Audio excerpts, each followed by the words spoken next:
Good morning, good morning, good morning, everyone. I'm going to wait for folks to hop on in here so we can chat today, cover a few things before I have to go. I've got about 3 hours that I'm going to be able to spend with you all today. Good morning, Janet. Nice to see you. Hey, Eric. Good to see you as well. Let me know how Wisconsin went, Eric. I'm eager to find out. What's up, Aline? Good to see you as well.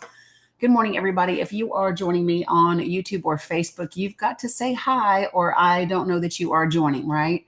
Um, Good morning, Shelly. Good morning, Lisa. Good morning. You guys are going really fast, so I don't even know if I'm going to be able to do that or not, but I'm going to give it a whirl, okay? So, good morning, Conchita. Good morning, Sarah. Good morning, Navy Girl. Good morning, MG Brock. Good morning, Lisa. NutraBurst Baby. Veronica, Sandy, good to see you as well. Hello, Win Dixie. What's up, Artep? Hey, Ali Nicole. Cam, good to see you as well. Hey, Alice, Jinpin, Lydia, Blue Nevada. Good to see everybody. Glad to see you all this morning. Hey, Witch, what's up? How is everyone? Hey, Edith, good to see you as well. Again, if you are joining me on YouTube and Facebook, you have got to speak or I cannot see that you have joined me, right? And I would love to be able to say hello. So say hello first. What's up, Mojo Jojo? What's up, Uka? Good to see you as well. Hey, Julian. What's up, Brandy? Good to see you. Hey, Carla, Cam. I think I said Cam already. I am trying, Jen Pen. Hey, Lenny. What's up, Christine Sage? Good to see you. Auntie Brandy, Shelly. Good to see you as well. Names are going really fast. Hey, General H2O. Good to see you over there in YouTube world. Salt and Sassy. Good to see you. Hello, Darren Hale. What's up, ADHD Nikki? Hello, how are you? What's up, Masani? Good to see you. Balloon Honey Pot, good to see you as well. We've got a lot to cover. Like I said, I've got about 3 hours that I'm going to be able to spend with you all today, and I want to get a lot of things covered. Hey, Cheryl, good to see you as well. I know today is the deadline, Cheryl. I do know today is the deadline. We will talk about it. Thank you, Sandy. Appreciate you guys. I intended to go live yesterday, but to be quite frank, by the time I got a couple of podcast episodes done and got my house cleaned, my back and my body said, sit your ass down and do nothing else. So that's what I did. So that is why you did not see me last night, even though it was my intention to do so. Hey, P. Jones, good to see you. Hey, Carrie Morrison, Donna Williams. Hey, John, good morning. Good to see everybody. Yeah, so I also recognized that it was Father's Day, right? Hey, Amy. And so that's why we didn't bother to do any type of movies. Hey, Chelsea, any of those kind of things. Hey, Celia B. Yeah, I mean, I don't know about relaxing, but yeah, it was quiet and all of those things. So, it's just one of those things. Hey, Lisa, good to see you. Hey, CJ, what's up, Jay Nice? Hey, Miss B, Steffi G. Yeah, I figured that, right, Cam? So that's why I just let it be a thing. Hey, Tara Love. Yeah, I mean, it just kind of is what it is, right? I would have been live 30 minutes ago, but Mila crawled up in my lap and just kind of snuggled up for a bit and dozed back off. And so I just sat there and soaked it up for a little bit, right? Because who knows how much longer she's going to want to do those things. What's up, Sam? Let me see. Donna Ski and Tech Lady. Good morning, Laura. Nice to see you, Miss B. All right. So, yeah, you did have a sermon yesterday. I got pissed off yesterday and ended up going live very briefly on Facebook yesterday morning. Good morning, Jen. Good to see you. Because I call me crazy, but I just really get irritated in my soul when people misuse religion. I just do. I really do. What's up, Beach Bum Wannabe? Good to see you too. So I want to talk today about the Trump administration. You saw the Facebook Live. Yeah, Cam, I was not playing. Hey, Becky, good morning. And then, of course, I did do so I put a new podcast episode up yesterday. There will also be another one that will go live on Wednesday. So if you are not caught up, I recommend that you get caught up because there's another one. Yeah, my Facebook page can be crazy. So the thing to remember, thank you, Donna Ski. The thing to remember, hey, Irma, is that, on Facebook, I have pretty much like a 50-50 split in my following on Facebook, right? So about half of them are going to be conservatives. Good morning, Ellen. They're going to be Republicans traditionally. Some of them are going to be, you enjoy my Facebook, Red Hot. You must be a glutton for punishment. Good morning, VJ and Jen Mad. And a lot of those people from back home followed me because of, the protest against ballot health back home in Tennessee. And so, it's an interesting place to be sometimes, especially if like a post that I do, Good Morning Boogie Down, kind of takes off a little bit or gets shared quite a bit.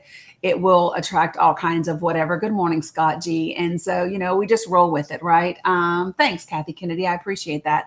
And so, I'm just always me. Katzmandu, good to see you as well. And the reality is this, right? I know clearly who I am, what I believe, what I stand for, and that's never going to change. I don't give a shit who you are, right? Hey, Linda, good to see you. Hey, Arrive, good to see you as well. So, you either take it or you don't take it. Take what works for you and leave the rest, right? I'm totally okay with that. And, it just is what it is. D2, what do you mean? Sorry. You said sorry, but yesterday. I don't know what that means. Sorry about yesterday. No, Steffi G. She has not responded to me that I am aware of. No. What's up, Glenna? Hey, Susan Reyes. What's up, Thomas Griffin? Good to see you guys. Hey, Jeremiah. Good to see everybody. All right. So I want to dive right in. And before I get to the Trump stuff and before I get to everything that happened in Minnesota over the weekend, because I feel like that's going to take a good piece of the time, I want to start with the picture that you see in the lower right-hand corner of my image today, because I really want to, right, she probably hasn't ever heard her name so much. No, she would not respond to me. Yeah. And, that might be good for her. You know what I mean? Like, I'm perfectly okay with that. To me, that speaks volumes, right? So for those of you all who don't know what happened yesterday and you're like, what in the absolute hell are y'all talking about? So yesterday I put up a post that I shared from a reverend. And the post was it was pointing out the hypocrisy between what a lot of Christians today are saying and doing and supporting versus what Jesus would have said. And it said things like, Jesus said to the poor or the hungry, I hope my taxes aren't paying for those loaves and fish. And Jesus said to the sick, I hope you have health insurance. Like, it was that kind of sarcastic, pointing out the, hypocrisy and irony of the way a lot of the Christian church is behaving and supporting things today, right? What's up, River Ray? Good to see you. And so I had shared this post on my Facebook, and then somebody came in the comments and said something to the effect of, and I'm paraphrasing because I don't want to look it up, to be honest, and I'm paraphrasing, but basically this person criticized me and said, what's up, Stacey D in the place to be? She said, that in case I didn't realize it, that there are many instances in the Bible where kings have taken over the land and kicked out the inhabitants of the land, and that using the Bible for political purposes was low, even for me. I don't know what that means. Maybe I'm the lowest of the low. Good morning, Megan. And then she said, that everyone knows my political stance, but that, I shouldn't do that. What's up, 2409? And she said, be better. And so here's the thing. When I've got something to say and a little bit of time to say it, I am not going to go back and forth with somebody in the damn comments and hope I get a notification, maybe don't get a notification. I would just rather go live and say what I got to say. So I literally just typed in response to her and I said, hey, join the live that I'm about to do so that I can just address you directly. And so I did. I went live and good morning, Shanna. And so I went live and I said, in case you don't get it, the kings aren't the heroes in the story in the Bible, right? If you didn't know, the kings were actually against Jesus, right? I mean, a king is actually who ordered Jesus to be unalived. And so, you might want to, you're kind of supporting the wrong side of the book. And then I proceeded to explain to her exactly what the Bible does say about many different things, and literally pulled out my Bible and asked people to do the same and follow along with me. Good morning, Ryan. And she never joined. But I here's the thing. Don't think just because I say fuck or I don't support Christian nationalism that somehow I don't know my Bible or what Jesus's teachings are, because I do. 100% I do. I was raised in the South, grew up in Baptist church, neck deep in church. And I will educate you quite effectively on what the principles and the teachings of Jesus Christ are, especially when you are misusing it. I mean, here's the thing, right? Fuck is not. So here's the thing that when people say, oh, don't curse. Let me just be clear. The only cursing in the Bible is when you use the Lord's name in vain. And that doesn't mean GD. Everybody thinks GD is using the Lord's name in vain. No, what some of the GOP candidates and what Donald Trump is doing and what Pete Hegseth did during his confirmation hearing, that's using the Lord's name in vain. When you are sitting in front of people knowing good and well that you are taking food away from hungry children, that you are, I am Virgo, feel free to join the panel, hon. If you think I'm misled, come join me and let's talk about it. You got a direct invitation. I literally sent you an invitation. Good morning, Cheryl. Hey, Winn-Dixie. So listen, don't come in the comments, chippity chipping if you're not ready to join the panel. Okay. So that's taking the Lord's name in vain. I just want to be very clear about that, right? When you sit in front of the Senate confirmation hearing, you say things, I got Jesus Christ as my Lord and Savior. And as long as I got Jesus and Jenny, I'm just fine. Well, then don't spout off in my comments and tell me I'm wrong, right? So that's what we're not going to do. So this is the way that it works, okay? If you want to say that I am misled, right, then what I'm going to say to you is join the panel and discuss it. You won't sit in my comments and chippity chip them lips if you're not willing to come discuss your position. That's what won't happen, right? And the reason why is you're a distraction and you're not here for any real good person, for any real reason, right? I can tell you what to do in this space. I can. Right? In this space, I can. And so this is my thing, right? Good morning, Hilda. Good to see you. And so this is what I'm saying, right? This person's, this is what's so funny. This person's little comment, their profile says, proud AFF member, believer in the Constitution, and I love my God first. But yet this person wants to come in and saying, oh, you're misled. You don't know me from a can of paint. You don't know me from a can of paint, and you have so much authority and belief in your position that you can't even get up here and discuss it, right? See, thank you, but no thank you, right? I don't entertain false prophets and false teachers and all of those things. You can't tell me anything at all, right? Hey, good morning, Renee. Good to see you as well. Yeah, I'm not worried about them keyboard warriors. Hey, Angela, good to see you. Hey, Nance, good morning. So the whole thing is that, people don't really truly understand exactly what being a Christian is. So for people who don't understand, the word Christian means Christ-like. Y'all do know that, right? That's what the word means. Christ-like. Christian is to be Christ-like. So if everything that you are doing goes against the teachings and the principles of Jesus Christ, I'm going to call you on it. Now, if you don't say to me, I'm a Christian, right, and I support these things because I am a Christian, then cool. I'm not going to bring up faith to you. But if you lead with that, if you lead with, I'm a Christian and Jesus would do this and God does this and God wants this and God wants that, then I'm going to hold you to the principles of Christianity, right? That's what I'm going to do. And I'm going to ask you to get out your Bible because I can promise you, I know what it says. Now, maybe you don't, but I do. Period. Right? So this is what happened yesterday. And this is what led to the live that I did yesterday. And then the podcast episode that I did yesterday as well. Good morning, Alice. Good to see you. So this is the thing, right? I don't do well. I don't like it when people misrepresent faith, right? And I said this yesterday. If you feel like Christianity is under attack, that's because it is. The man-made religion of Christianity is under attack. What is not under attack are the teachings and principles of Jesus Christ. Okay, so let's just be clear. What is not under attack are the principles and the teachings of Jesus Christ. And the only reason that Christianity is under attack is because people are using Christianity to try to legislate and dictate other people's lives. And that's where the problem comes in. You do not get to use your faith to determine how everyone else lives. So if you don't want Christianity to be under attack, stop using it in your laws.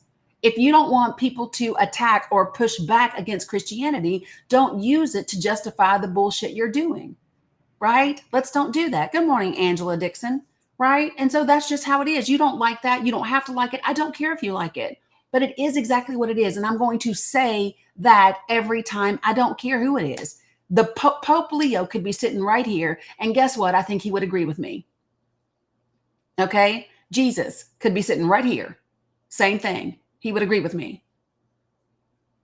Period. right? Okay, so um, listen, guys, the panel is open, right? The panel is open. So if you have something to say about this subject or any of the other subjects, feel free to jump on up here. I'm going to tell you, you need to know what you're talking about. Because if you don't, I'm going to take you to church and then I'm going to dog walk your ass right out. That is what will happen. Okay? That's what will happen. No, so here's the thing. You can have your opinions about a lot of different things, right? But we don't get to have opinions about facts. We don't get to have opinions about facts. And that's what I primarily deal with. Okay?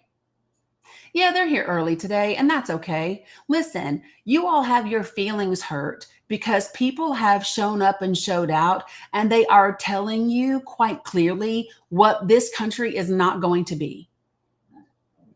That's why the trolls are in the comments. That's why the people are yapping in the comments, but haven't clicked that request button, right? You can be mad. I don't really care. I don't care. I sound like a liberal. You sound like an idiot. You know, how about that? Can you define liberal for me? Do you know what it means? Just asking, right?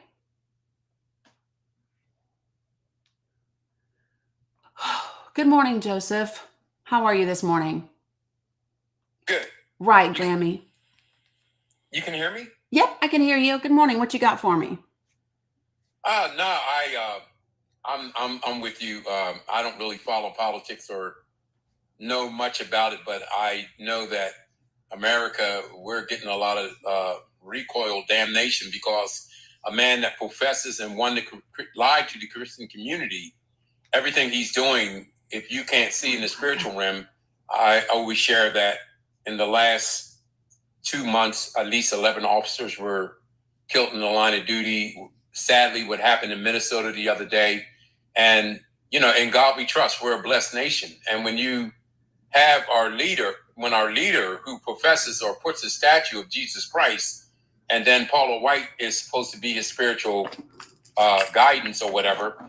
I've been asking Bishop T.D. Jakes from the years that I've known her that I don't know her, but as following some of her preaching, that he is her spiritual father, he needs to correct her because I'm wondering if she's going to him saying, Donald, what you're doing is not Christ-like. No, she's not. She supports what Donald Trump does. Yeah, it isn't. And I'm so proud what I'm seeing yesterday, how the American citizens are standing up. And I don't know who has the power, well, God does, but the power to sit him down, but the Senate, the Congress, something needs to be done, and it needs to be done quickly. I hope that our troops do not get deployed into what Israel is doing, Iran, and I'm against what's happening with children being blown up in Gaza. You gotta be careful with your language on TikTok so that they don't get me. So just say unalived, things like that, right? Yeah. TikTok gets funny about certain words. But no. So here's my thing, right? I think that, and I said this yesterday when I was talking on my podcast episode, and I'll say it again, right? This is my thing. I have no problem with anyone's faith, right? I think if people believe that that this is that God is the head of this nation or whatever, and all, like, that's absolutely fine. Whatever people hey, G2, please don't type in all caps. If you see up here, I ask people to not type it all caps because those are reserved for moderators and for my folks that are vision impaired. Okay. But here's my thing, right? The problem that I have is that, when we talk about, okay, so I understand that you're looking at all of it in its entirety from a Christian perspective because Donald Trump claims to be a Christian. Paula White is supposed to be, quote unquote, a spiritual advisor. Good morning, Rebecca Littlebird, and all of that, right?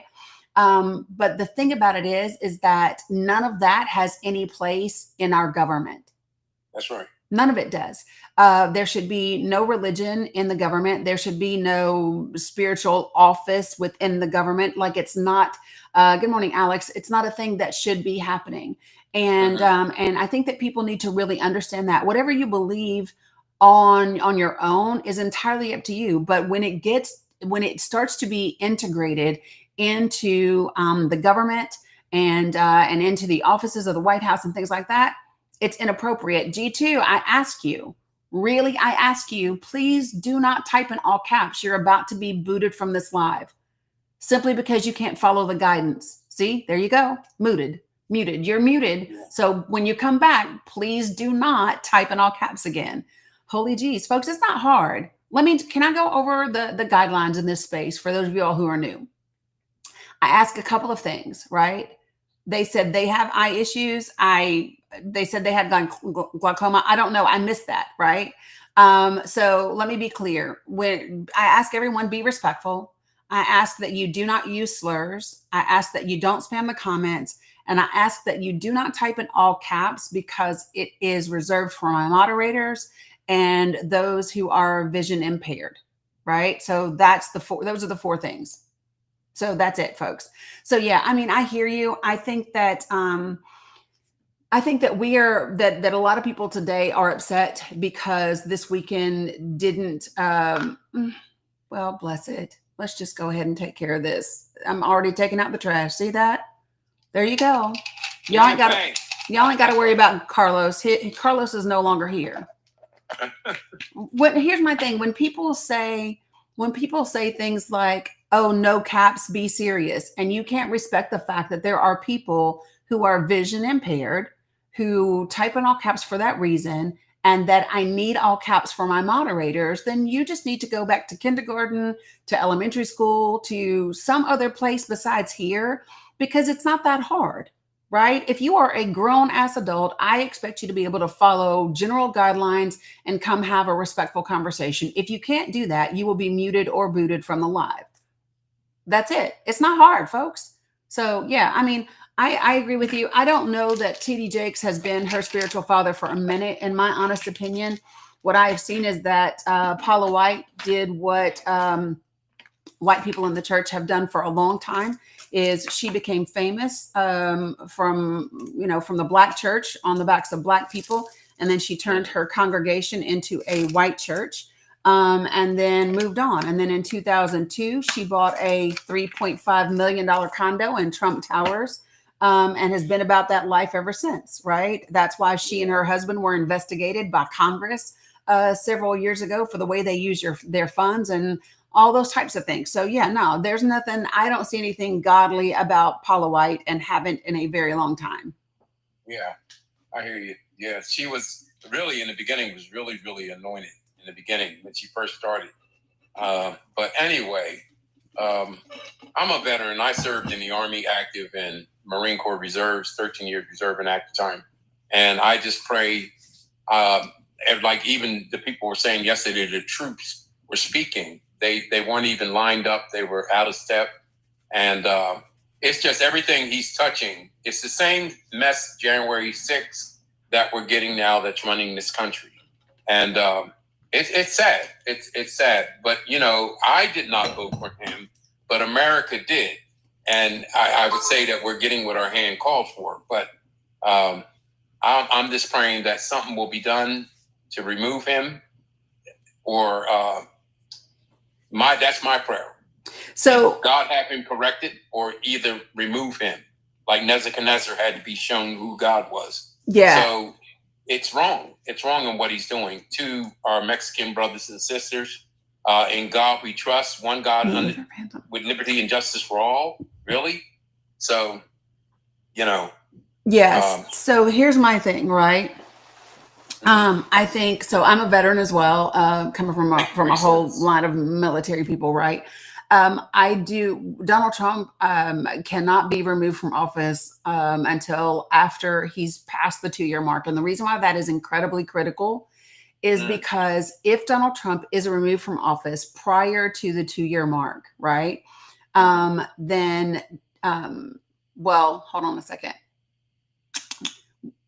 Okay, so he needs to be removed. So let me just back it up.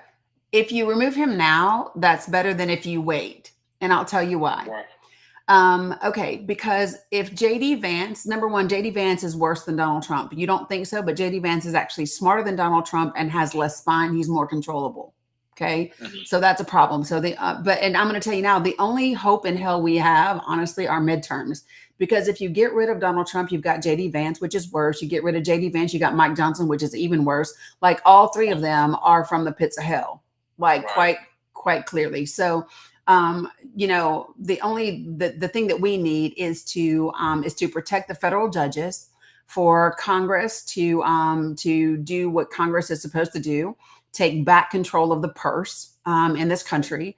That has to happen, and the federal judiciary has to keep all of these things in line, and to maintain the checks and balances as best we can until we get to the midterms. Mm. Now, So remember, all the folks, don't block everybody. Give them an opportunity. If you block too fast, folks, it will hurt the algorithm. So, if people come in questioning, that's fine. And then I'm going to invite them to come up, and then we'll go from there. But remember, don't block too quickly. Go all ahead. the Sorry. all the marching, what's going on. So, I mean, you understand all that. What is Mhm. that really doing then? I mean, we're standing, but what is that going to do? The protesters. Well, okay. So what's important about the protest is a couple of different things. The protests allow legislators to see what the people in their communities actually support and don't support. And the more vocal, and people think that it's great that it's in what excites me the most. So, for example, I'm from Tennessee, and I'm from Northeast Tennessee, which is 96% white where I live. It is 98%. Actually, it's 86% Republican and about 99.9% Christian. That's where I'm from. And what's more important than seeing, say, LA or Chicago turn out in like a million people, what's really important is when you see places like Kingsport, Tennessee show up with 2,000 people, because that is a significantly red place.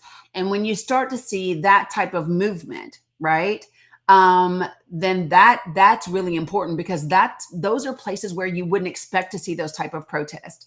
Those are the places where you wouldn't expect to see that needle move. And so when you see red places that are now having these protests in opposition to Trump, that's important, because what it says to those representatives from those areas is that, holy shit, our constituents. So, the Republican Party hasn't stood up to Trump because they felt like if they stand up to him, they're going to lose the vote of the base.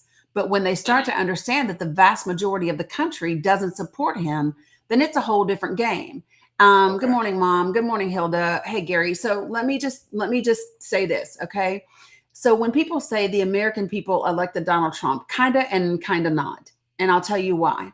So Donald Trump got about 77 million votes. It was still less than 50% of all the ballots that were cast. Kamala Harris got 75 million votes, right? And 80 million people didn't even vote at all. So more people set out of voting that were registered to vote than even voted for either candidate. Now, the other thing that's really important about that is Donald Trump has been running for office for 10 solid years. Yeah. Since 2015, Donald Trump has been running for office, right? Kamala Harris only ran for office for 107 days. And in 107 days, he only won by 1.5%. That's not a mandate for him. That is a clear, because think about it, the 80 million people that didn't participate, if they supported Donald Trump, they would have voted. Yeah? They didn't. So if I take that 80 million that didn't vote for him, the 75 million that voted for Kamala Harris, and those are just registered voters, that's the vast majority of registered voters that don't agree with Trump's agenda. And that's before we talk about all the other people in the country who aren't registered to vote, who also do not support his agenda. And that's what we're seeing in the street. That is what we are seeing. And that's why it's important. That is why those things are important. It gives Republicans permission to find their spine and stand up and try to do the right thing. Thank you. Yeah, you're welcome. Yeah. Mhm. Yeah. So, yeah, well, Rhonda, I don't really care about. So, and here's the thing, Diana and Marsha don't have to agree. So, the comment over here on Facebook is every single person in Kingsport could have turned out Saturday, and Diana and Marsha wouldn't have cared. So, that's Diana Harshbarger and Marsha Blackburn. And the thing is, they don't have to care. They don't have to care all the way until the ballot box, right? You don't got to care today, but you will care come 2026. Period. Yeah. And so the only thing that has to happen right now is we need to protect our federal courts and our federal judges until we get to that time. And here's the good news, folks, we're not that far away. We are literally coming up upon a year. Y'all, it's almost July. Yeah. Do y'all see how quickly this is? And November of 2026 is right around the corner. Yeah. So this is That's why like- we have to be about the business of doing the work. That's like 1 day is 1,000 years to God, and 1,000 years is like 1 day. Yeah. You just gotta be patient. Yeah. Yeah. I just say do the work like the election's tomorrow.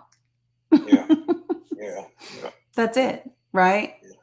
What do you think of the Gaza situation? You think that's wrong, Israel, what they're doing? Yeah, I think Israel's horribly wrong. I think that Netanyahu is absolutely guilty of genocide. I think that the UN is right in their perspectives against him, and I think the US is on the wrong side of history when it comes to what's happening in Palestine.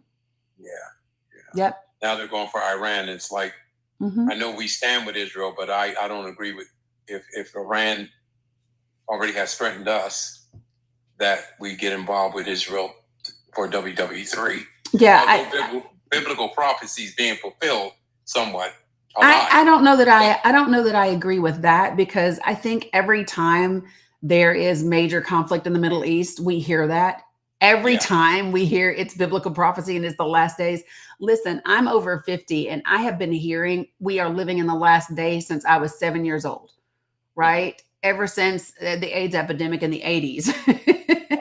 I've been hearing it my entire life, right? In the 80s, it was AIDS. In the 90s, it was whatever. At 2000, it was, Y2K, everything is in 2012. It was the prophecy from the Mayans, right? That predicted it in 2012. Like every time you turn around, and this is what I keep telling people, you will never, ever know when Jesus is going to return. Do you want to know why? Because he said so. So if you believe in Christianity, you got to stop saying it's the last. Do you know what I think? I think that the mistake that a lot of people who profess to be Christians make is they keep living for something in the future, right? And it's an excuse to not do work in the present, right? If I can say, oh, it's the end times, then that means nothing I do will change anything. So I don't have to actually do the work to make the world the place that we want it to be. I can just wait and say that heaven's right around the corner, and it gives me an excuse to just sit back and do nothing. No, I've actually heard people say that, and it might be somewhere in the Bible that Gaza, what is happening is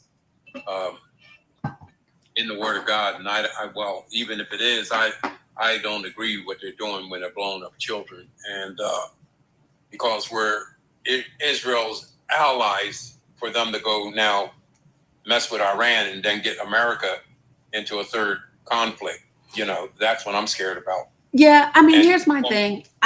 With this man, this lunatic who was a draft dodger, to be our commander in chief, that's just totally, Yeah.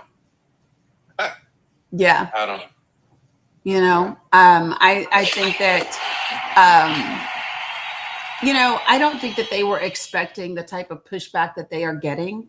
And they're not sure what to do about it. But if I know the Trump administration, like I think I know the Trump administration, I think they'll double down, and they will continue to double down until they are effectively stopped. And yes, Sandy, I got you. Thank you.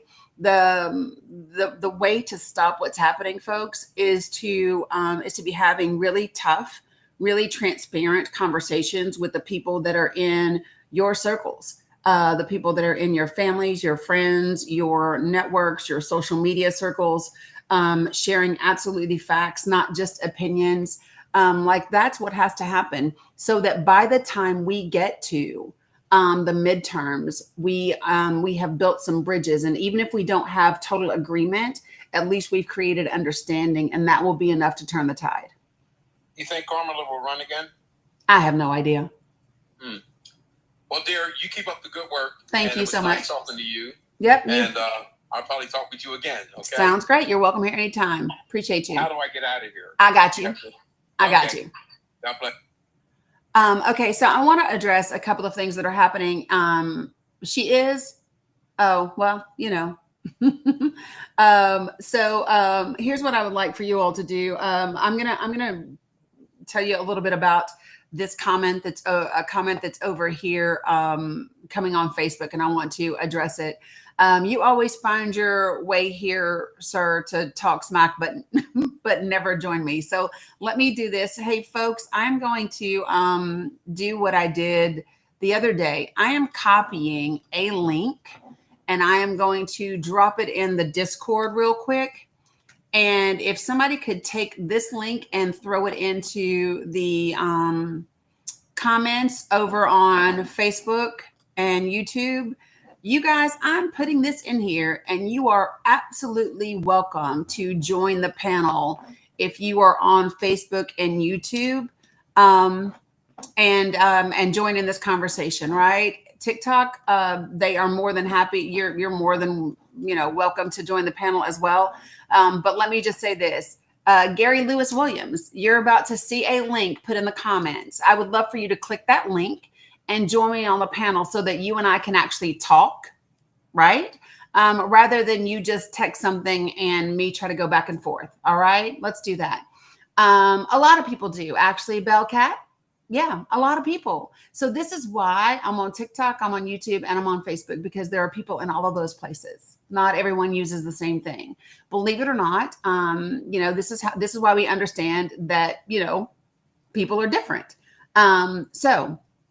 Good morning, Frank. I don't know that you're real, Frank, but let's do this. Frank, I'm going to give you the opportunity. I sent you an invitation to join my panel, Frank. If you're a real person and you would like to have a conversation, come join me. Let's do that. Again, I'm going to go over the guidelines really quickly before I talk to Gary here very quickly. Look at that.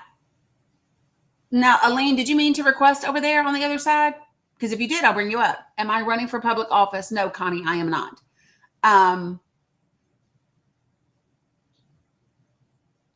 Let me see. Am I discussing that MAGA is claiming conspiracy about what?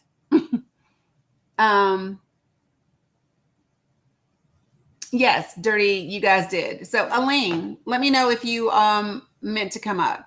How do you do that? All you have to do is click that link. Thank you, Amy. So Gary, you see that link right there that Amy just typed in and Camille typed it in? Just click that link and you can request up, and then I'll bring you up.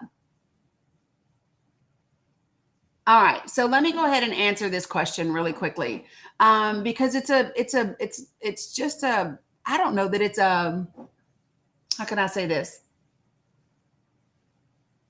Okay, so here's the comment on Facebook. It says, we focus on our stuff. Damn the, oh wait, not that one, sorry. Where's your other one? Oh, here it is. Why is strong borders an issue for Democrats but wasn't 25 years ago?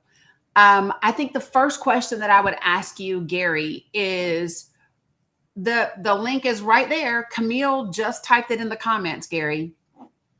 So I think the thing that I think is funny about that question is, can you share with me how you think that the border wasn't an issue or immigration hasn't been an issue for Democrats in 25 years? Can you share with me why you think that's the case? Why? Why do you thank you, Amy. See that where it says https:// and then it says studio.restream? That's what you need to click, Gary. It's right underneath you in the comments. What's up, Mr. Barrios? Good to see you. Gary, as soon as you pipe up in here, I'll be happy to chat with you about this. In the meantime, I want to talk about a couple of different things. And I was going to start over here, but it looks like we are starting somewhere else today. It's on YouTube too. Perfect. Yeah. So you guys, whether you are on TikTok, whether you are on Facebook, or you are on YouTube, you are welcome to join the panel and have this conversation with me. Okay. Let's do that. I will tell you this, that I like to have fact-based conversations. That's what I like to do. So, if you're going to do that, be ready to do it. Okay. Let's do that. All right. So, you know how we have talked about, the U.S. aid cuts, and we have talked about what that looks like. And I believe there was a big report about the number of people that unalived as a result of those cuts, and the hurt that it's caused to children and things like that. NPR has a story today, and I want to know if you all have seen this story that NPR has today, about a pastor who has been frantic to search for medicine for an AIDS orphan in order to keep her alive. Good morning, Patty. How many of you all have seen this story and you are familiar with it at all?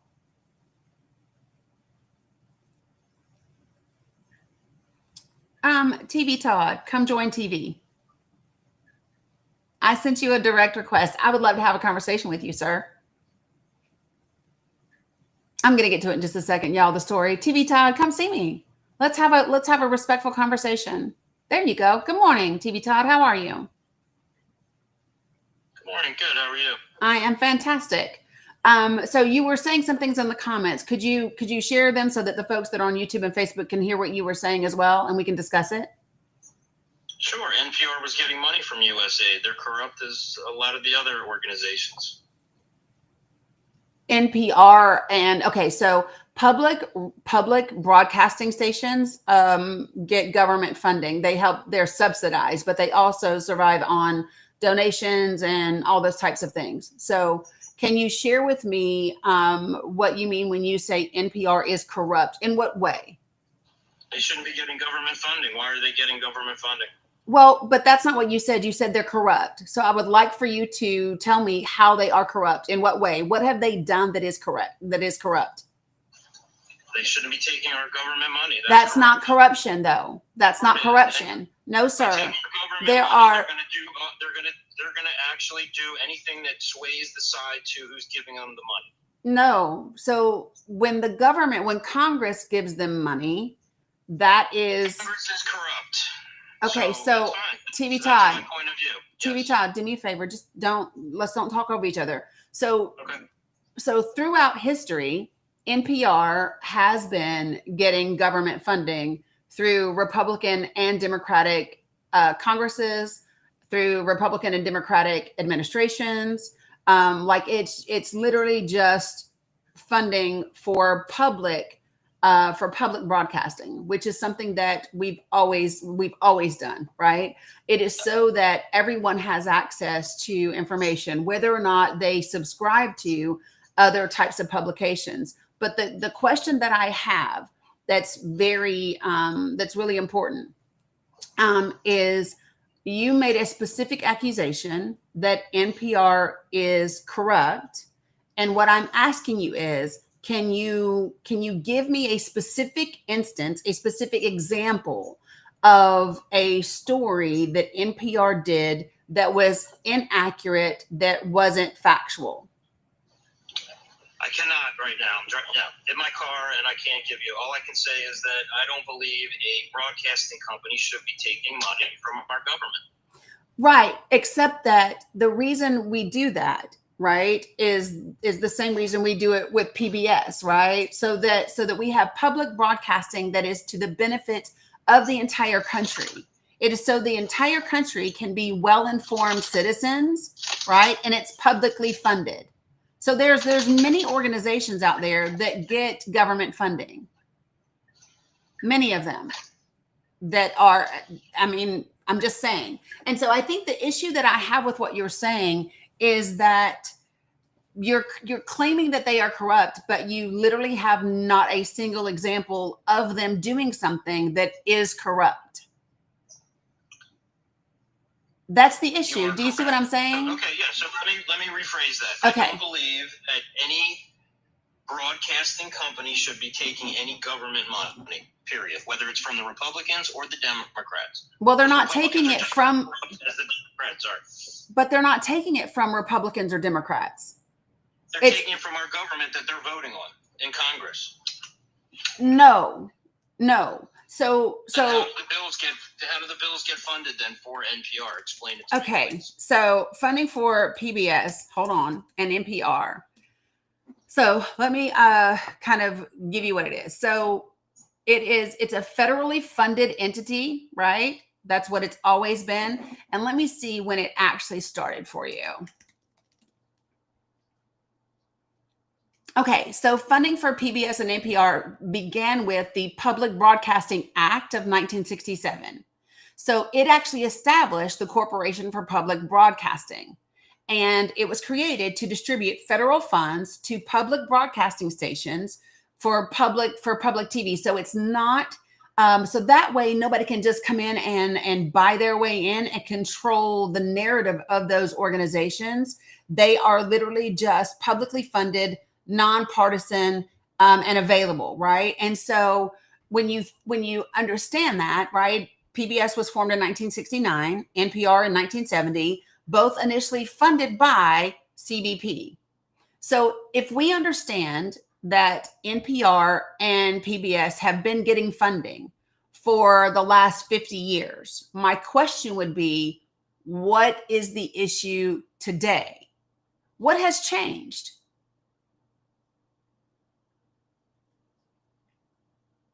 Folks, when I bring you up, please put yourself on mute until I get to you. TV Todd is teacupping, so I'm guessing that he got a phone call. But yeah, folks, if you'll just put yourself on mute until I get to you, that would be helpful. It doesn't matter because he's not the only people here, guys, because there's 580 people in the room, right? So we're going to talk about this for everybody that's in the room. Whether TV Todd hears it or not, there are other people who are saying the things that he says, right? And so you have to understand that how this funding happens and when it comes. So 15%, and this is important for people to know, only 15% of their funding for PBS and its member stations get it from federal funds, right? So I want people to understand that it's 15% of their revenue for PBS comes from CPB's federal funds. So I don't know that when the funding coming from Congress is 15% of your revenue, that somehow that is corruption or that somehow you control the narrative, right? And I think that's really important. So when you look at NPR, for example, because y'all, these guys have folks that have sponsors and they have advertisers and all of those different things, right? So in the 80s, NPR ran into financial problems and there was mismanagement under their former president, NPR president, Frank Mankiewicz. And so Reagan wanted to substantially cut public media funding. And so Congress compromised by reducing CPB's funding by 20%, right? And so that's what happened. But what people want to understand now is how it actually works. And so there's a breakdown. For those of you guys that are on, let me share my screen with you guys. Yeah, so listen, folks, I'm not mad at Reading Rainbow and Sesame Street. I also am not angry at PBS Frontline News and the amazing factual stories that they bring out. I think that they are a breath of fresh air compared to a lot of the media that's out there. I would rather have publicly funded programs like NPR and PBS than to have Sinclair Media Group that buys up all of these small towns and rural medias and do those types of things. Those things are better to me in my opinion. But I want to kind of show you all this breakdown. And give me a second, and I'm going to show you what it is. You ready? So if you look right here, I'm going to turn my camera around. So this is, where does NPR's funding come from? 36% comes from corporate sponsors. Another 30% are from core and other programming fees from member organizations like stations. 13% comes from contributions of cash and financial assets. 7% are from other revenues. 6% is from NPR Foundation Board designation and endowed support. And satellite internet interconnection and distribution is 5%. And return on short-term investments net is 3%, right? So 1% is federal funding for NPR, right? So this 13% includes the 1% that is coming from CPB for NPR. So again, I don't see anything corrupt about that, right? I think the thing that is interesting to me is when people talk about corruption, what they don't talk about is the richest man in the world getting government contracts that are worth $8 million a day, and then him being put in charge of cutting other contracts and getting rid of waste and overspending, and then him in a position to take over a contract that was originally supposed to go to Verizon. It's funny that when people want to talk about corruption, they don't talk about Citizens United.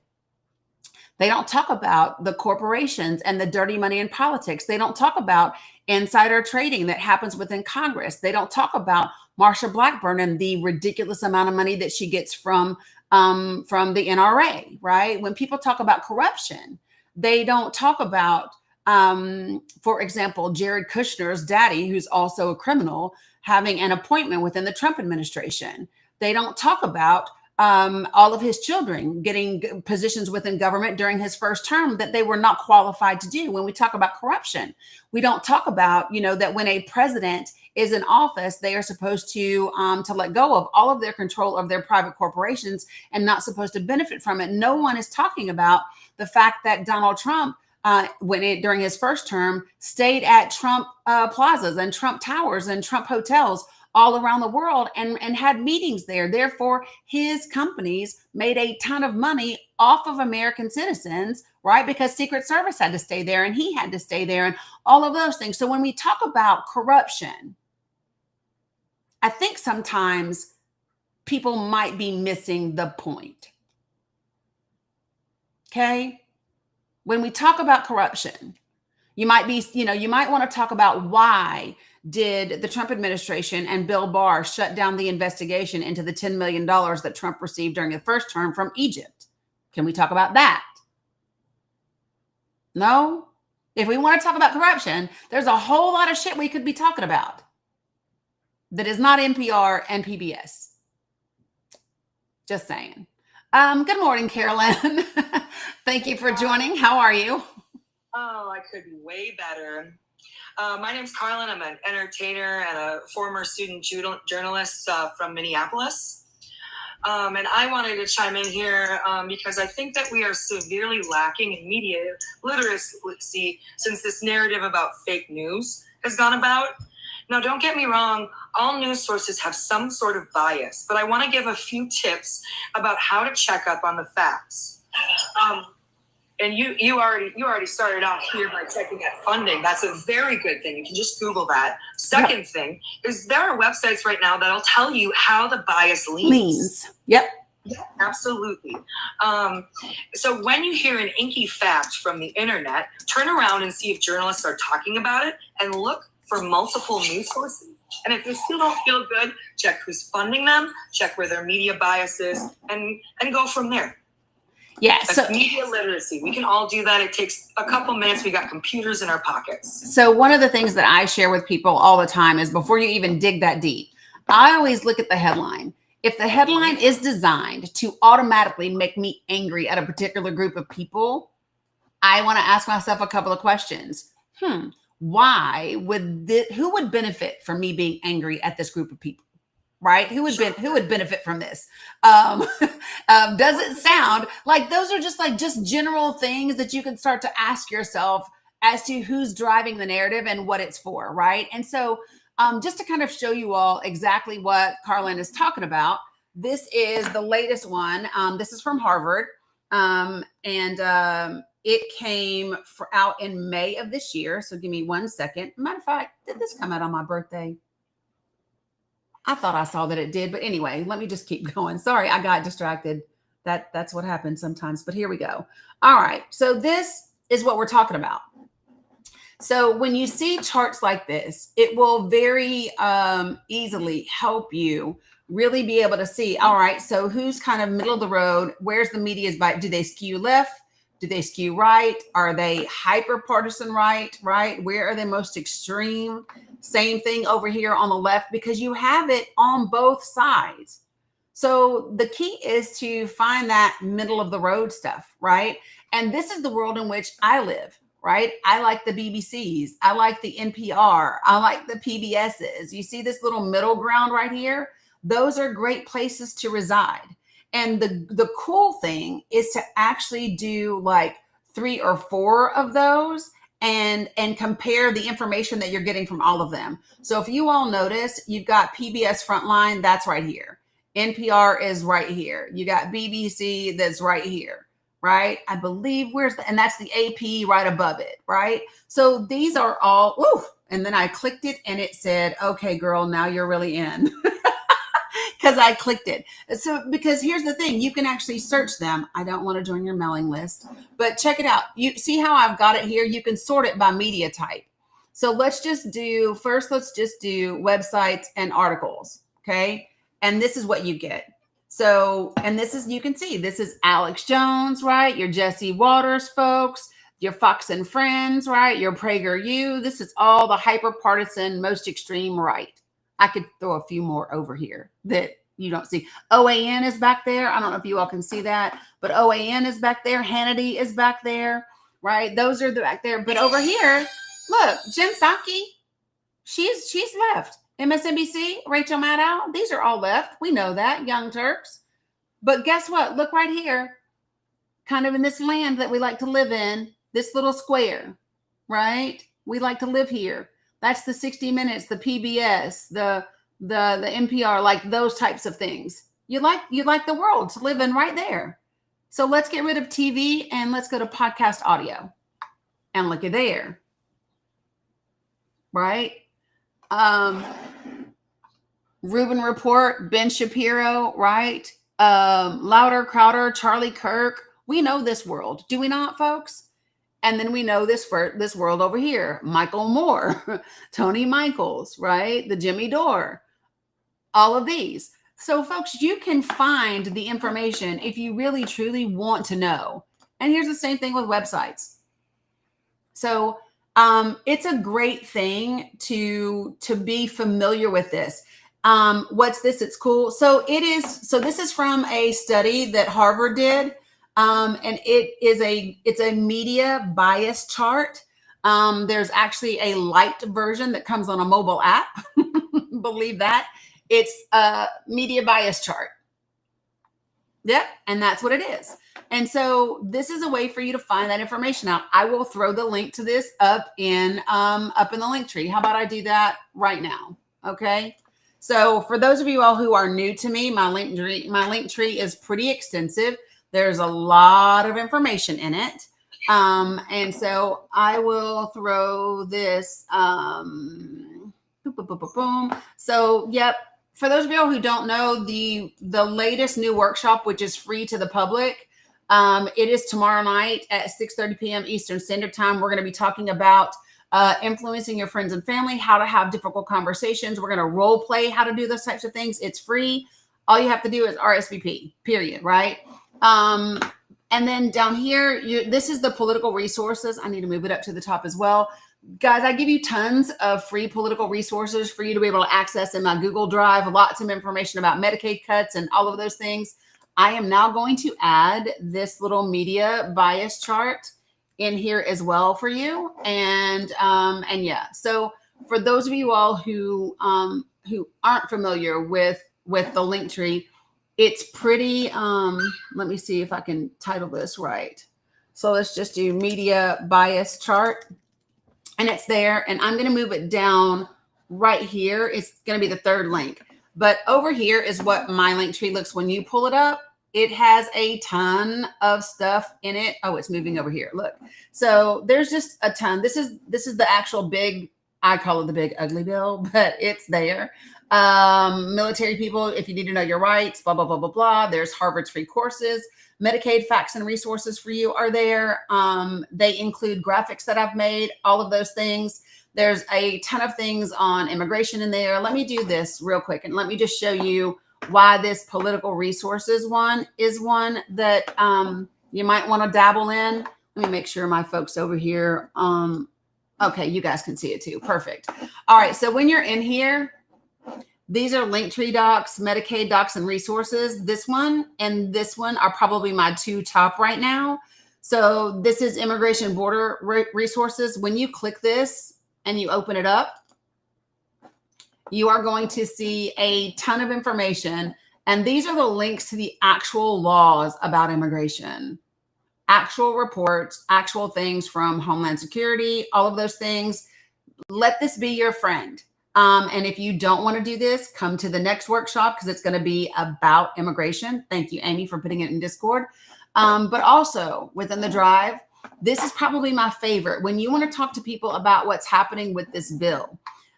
So I have state by state Medicaid facts. It's not all finished yet. I think there's like 30 some in there.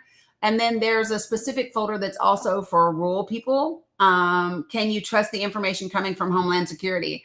Well, the last big report done from Homeland Security came out in 2024. So I trust it. And the thing about it is the number. So you do understand that all of this stuff is historical.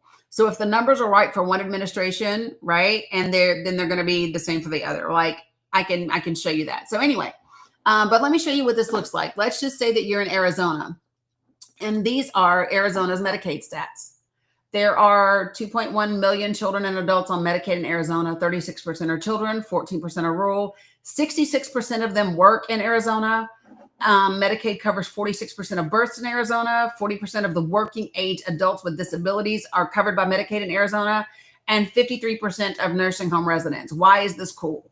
Because you can literally download this graphic, share it on your social media, and it's not a conversation about Republican or Democrat. It's a conversation about the people in Arizona and what's going to happen if Medicaid gets cut, right? It's the same thing I've got them for Colorado, right? And I have them where they're all there, but then I also have like specific ones. So this is just Louisiana births, because 64% of births in Louisiana are covered by Medicaid. That's a big deal, right? That's a big deal. That's a lot of births covered by Medicaid that you can't afford to be cut. But this is, just like a lot of really helpful information, right? So working Medicaid stats. I love this one. The majority of Medicaid adults work. Check this out, y'all. Whether you are talking about a purple state, right? A blue state, a red state, it doesn't matter. The majority of working age adults that are on Medicaid, they work. So this thing about this working requirement, that's just BS. And it's important for you to know stuff like that. So these are some of the things that I have taken the time to put together and make available to you in my link tree. Okay. So that's just a little bit of information for you so that you know. So let me go ahead and stop sharing over here. And over here. And just want to say one last thing before I go, and that is to support you. I dated a former classmate who's a Navy vet and is currently working for a newspaper in Fargo, and he would be very happy to hear that you're educating people in this way, because journalists want to be good at their job. They want to be vetted. Yes. So that's all I have to say. Nice and they should. Appreciate you, Carlin. You're welcome back anytime. Thanks. All right, so let me take a look over here and see what's going on in this world. Hey, Denise, good to see you. Hey, Savannah. What about Joe Rogan? Gary Lewis, honey, we already know where he leans. listen, they're stacked on each other. Feel free to click the link and go find it by your, for yourself. Like, it's all there. And I'm still not clear about, hey, Mark, good to see you as well. Are you going to come join the panel so we can have an actual conversation? I mean, folks, it just is what it is. Thank you, Amy, for dropping that link over in Facebook. Good morning, all things. What you got for me? Hi, this is All Things Film. I'm Kima. How are you? I am well. Thank you for having this discussion. I stumbled upon you this morning, and I really wanted to clear some things up because I have a journalism degree, so I went to school for mass communications and journalism. I worked at an NBC affiliate and a PBS affiliate, so I'm not speaking from a perspective of something that I've read. I'm speaking from a perspective of what I actually did in my profession for almost 10 years. And so what I realized when I worked for the NBC affiliates, and I worked in production, so I wasn't one of the ones who wrote the stories. I was behind the scenes working the cameras, and I did the graphics and stuff. But I had friends who were producers, and what I realized was the majority of the stories came from the AP, the Associated Press. That's where they would get the stories. Being that it's a news station, they just didn't have time to explore the stories that the way that we wanted, unless it was like during sweeps. And what I mean by sweeps is it's 4 times a year, all the news stations have like their in-depth reporting. So they have the investigative reporters do investigations on things like, let's say if it's housing or taxation or pollution or whatever. Yeah. And that's when you'll see those longer stories on the 6 o'clock news. It'll be 2 to 3 minutes. But on the daily, we would do stories that would be 15 to 30 seconds long, maybe 45 seconds. And that's not a lot of time to actually explore what a subject matter is. But we got them from the Associated Press. And I also realized while I was there, because I was worked in news in the 90s and the early 2000s. I worked in media, 90s and the early 2000s. The producers are the ones, of course, through permission from the executive producers and whatnot, the producers are the ones who write the stories. And the mindset of the producers impacts what is written. And this is what I mean. At the station that I worked at, I noticed that we would only have like one Black producer at a time. And we did have a Latin producer who was more white identifying. This is what he told me, white identifying. So the stories that they would write would be leaned to whatever way that they wanted to write the stories and according to what the station wanted them to write. When the Black producer would do things that would be outside of that box, they would either tell her to change it or would only be on her show, and they would not extend it to other shows. Mm-hmm. And I'm saying that in comparison to what I experienced when I eventually left the NBC affiliate and then I went to PBS, and I worked for PBS, and the NPR station was in the same building. So we producers, because I became a producer at that point. So I went from being behind the scenes in production to being a producer, producing a show once a week for PBS. And we producers on the PBS side also worked with NPR. So sometimes we would do things jointly. Mm-hmm. And what I learned there was PBS is unbiased. Okay. When we would produce our show, we were required to have multiple perspectives. So if we're talking about education, then we're going to have to do the research to find people who have multiple perspectives about, and I know education is big, but I'm just saying in education, we would have to have multiple perspectives. We would go and find the experts, maybe somebody who was on the school board, maybe a principal, somebody, who was a parent. So we were required to do from the your research. cell phone too. And again, I have my journalism degree. And so as a journalist, I understand that, first of all, my perspective doesn't matter. And we have to really know that a lot of people who are on television, who are reading the prompter, are not journalists. A lot of them are commentators. Yep. They're the ones who, they have comments, they give their opinions. And there's an avenue for that. That's fine. But we do have to differentiate what a journalist does. Yep. And we are trained to figure out the who, what, when, where, why, and the how. Take your personal opinion out of it. Find out what the story is. Do your research, do the reading, talk to people. And back then we didn't have Google. I mean, I know they have Google nowadays, but a journalist would actually go and call people and talk to them to find out like your credentials and what your perspective is on this subject matter. And then they would recommend people, and then we would go talk to more people. So when people say that PBS is biased or they're lying or it's skewed, it's coming from a place of not knowing how the industry actually works. Because when people work for like the NBC, the ABCs and all those, you have to look at who they're owned by. Because ABC and ESPN are owned by Disney. And so you have to look at who they're owned by, and then what perspective that major company is leaning, which is why you remember when I think either when Obama was in office or when Donald Trump first got elected, someone chopped up all of the Fox personalities saying the exact same thing, because from the head, they bring those messages down and say, you have to say this. But when you work for PBS and you work for NPR, we are tasked to go out and find the information, to find the experts, and to be unbiased and to have a balanced panel when we have our shows. And when the guy was saying how we got money from the politicians, no, we didn't. Because I am from Virginia. Virginia is a commonwealth. And I remember when Governor Warner, I can't remember his first name, but Mark. Mark. When Mark Warner was elected, our money was coming from the state. And then, of course, we would do fundraising like 4 times a year because we were begging people for money. Okay. Mm-hmm. He actually, because he was a businessman and Mark was on the cell phone boom before it became a thing. So once cell phones became common, he made a lot of money. So he was a businessman. And when he got into office as our governor, he said, we are broke. And because we are broke, the Commonwealth of Virginia is broke, we got to make some cuts. And so they made cuts to pre-K, they made cuts to the mental hospitals, and they made cuts to PBS, to the PBS affiliates. And so unfortunately at our station, we had like 8 rounds of layoffs, and I ended up getting laid off in the 7th round. So that proves that we didn't get federal funding to the point where we were able to continue to tell the stories and to keep our jobs, because we were funded by the state and local money and donations. Correct. So hopefully this has educated people to let them know that I'm a person who lived it. This is what I did for my profession. I've worked on both sides. One side is very biased. You're absolutely correct. But when it comes to PBS and NPR, it is our job. We are tasked to make sure that we have as many perspectives. Who cares what I think?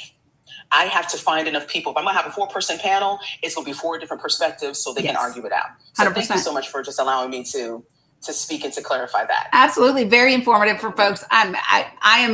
I love the fact that somebody else can speak to it. So somebody else saying it besides me. So maybe people will actually believe like that's the way that it works. It's interesting because some of the stories that I've helped with, right? Like back home, I know, for example, back home where I'm from, you heard me say I'm from a rural place. So Sinclair Media owns everything. And I might be giving information to a journalist and it'll be whatever they let me say. And here's the flip side, KFF Health News, who I've worked on with these stories, like maybe 7 stories in the last 2 years. So KFF Health News is talking about this medical monopoly back home, fact-based everything, doing exactly what you're talking about, calling, talking to people, getting evidence, all the things. None of the local agencies back home are, because KFF gives their stuff away free. Their stories are given away for free. Not a single news outlet back home will print what they say. There's a lot of things that are, she sounds like Adorna. Yeah. But there's a lot of things that are involved in it and people just, Yeah, it's definitely a lot of things. And I was in my early 20s and early 30s when I was in that area. And it's interesting, like once you're on the inside, you find out how the sausage is made. Now, all of a sudden you're looking at it like, wait a minute. I thought that they were giving me what was best for me so I could understand how politics worked or how weather worked or whatever the case may be. And then you realize, wait a minute, you guys are actually being told what to say. And if there are any outliers, thank God I was able to work with a couple of people who were outliers, and they would challenge and write stories. This is at the NBC affiliate. They would challenge and write stories or have guests on that didn't fit the agenda. They would get in trouble, but they just felt like it was worth the trouble of getting called into the office and having to explain, well, why did you write this? And why did you have that guest? Versus, let me just copy what the other person had done. Yep. Because if you look at it's a pattern. The morning news will have a story that is extended from the 11 o'clock news. So the 5 a.m. news And then at noon, they'll take that story, maybe develop it if there's anything extra. Then by the time 5 o'clock comes, they will regurgitate the same story, might add another element for the 11 o'clock to now add a little thing. So it's basically the same thing around the clock. Yep. You know, and it was just very interesting. It was very eye-opening for me as well, because we didn't learn that in school. When I was in journalism school, we didn't learn that, hey, the owners of these stations are going to impact what you write about. So you better decide who you want to work for. Because if you want to be an investigative reporter who actually tells the truth and you get into the weeds of the things, you're going to be censored by some of these places. And now that we have TikTok, and we have these other things where you can actually come up here as a journalist and speak the truth, not your truth. Right. But you dig enough and you read it from these people who are writing the truth and the stories and whatnot. And then you go and you tell that aspect. You might be banned or flagged and whatnot, but at least you have a lot more of a voice than what you would if you worked for one of these stations that is guaranteed to censor you if you don't follow the rules and stay within the box. It reminds me of when you say they didn't teach you that in journalism school. It's the same thing that many lawyers say,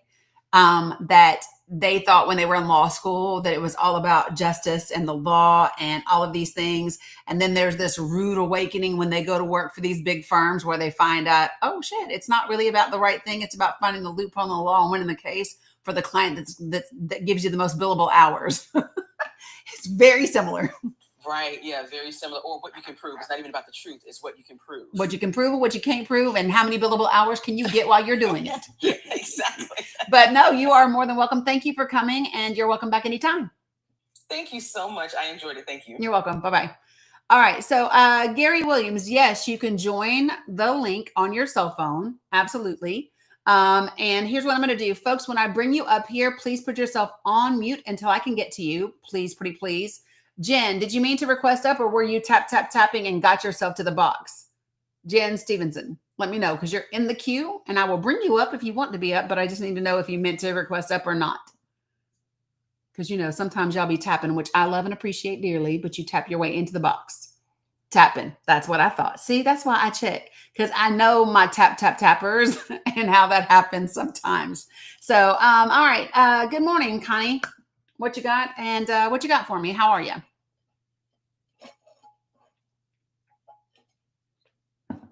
I'm going to send you an invitation to come off of mute. See if you intended to join. Good morning. Yes. Good morning. And I want to tell you, I love you. Well, I cannot believe I happened upon your life. Thank you. I just retired in February.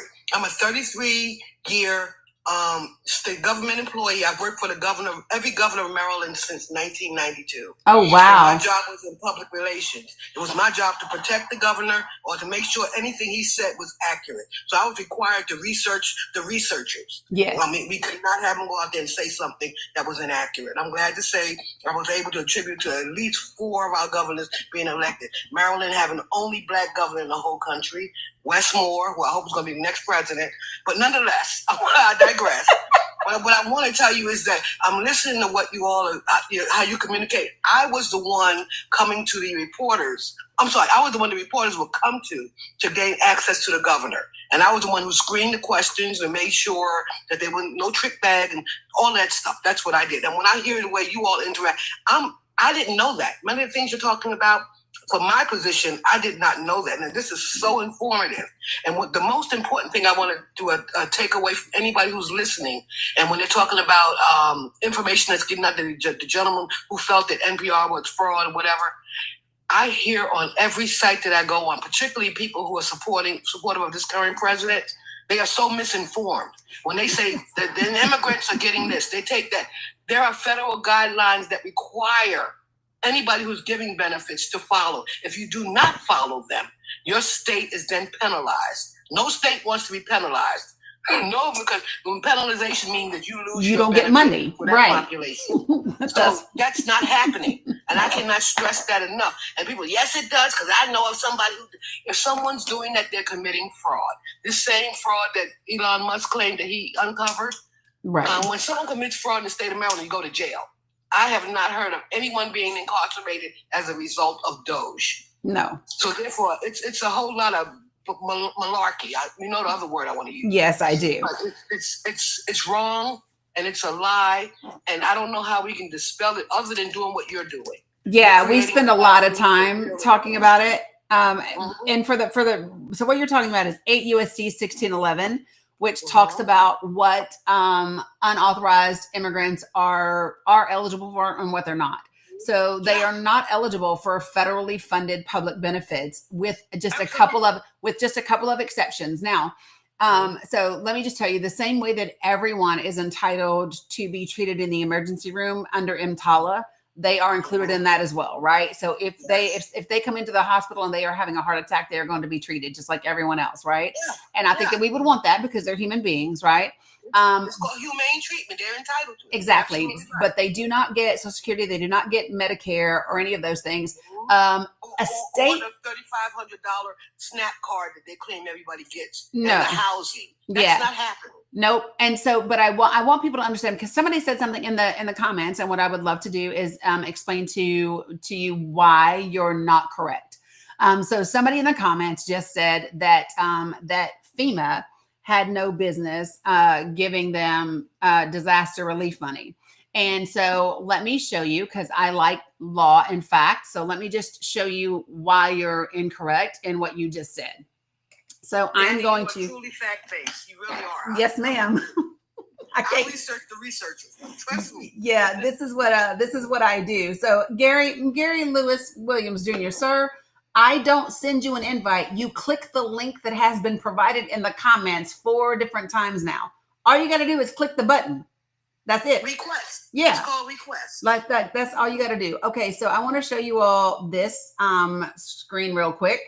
And so under, and let me just show you, I'm on FindLaw, just so you all know. This is 8 USC 1611, and it talks about federal benefits. And these are the exceptions, right? And if you look at B, short-term, non-cash, in-kind, emergency disaster relief, they are entitled to that. So when you say FEMA had no business helping those folks, you would be incorrect. You're definitely incorrect. Yeah, you're incorrect. Any state that violates that, they have to actually come. They literally have to do what they call corrective action and tell the government, the people who are giving them the money, why that happened and why it will never happen again. If you do not do that, your state loses funding. There's no governor. I can't imagine any governor would say, "Oh, then never mind." That's not going to happen. Right? They're literally going to correct their action. So people are not getting all of these things that people are claiming that they're getting. Correct. The immigrants are not taking anything away from us. And again, the employers who hire them, you keep saying they're taking our job. Do not blame them. Blame the employer who's hiring, but they're the ones violating the law. Like Donald Trump, when he employed a bunch of them down at Mar-a-Lago. Well, he said he didn't. Except he did. You know, he never knows. Except he did. We have the most. This president doesn't know more. He's the one who says he doesn't know more than any president I've ever heard. Yeah, there's a lot. And I'm 63. So yeah, see, a lot of people do not understand the things that are being said that just aren't true. And I think what people would rather do is they would rather believe what's being said than have to accept a fact that goes against what they would like to believe. Yeah. Yes. Yeah, 100%. Sounds like my ex-husband. Hey, Danny, one more thing before. Sure. Please tell me why you wouldn't. Are you considering running for public?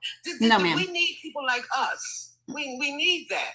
Somebody's got to change Congress, and we have a group of people who are willing to run and also introduce the concept of term limits, because that term limits will eliminate so much of this. So I don't agree. The only people that I believe should have term limits are federally appointed judges and Supreme Court judges. You don't think Congress should have term limits? I mean, no. They literally do. No, and I'll tell you why.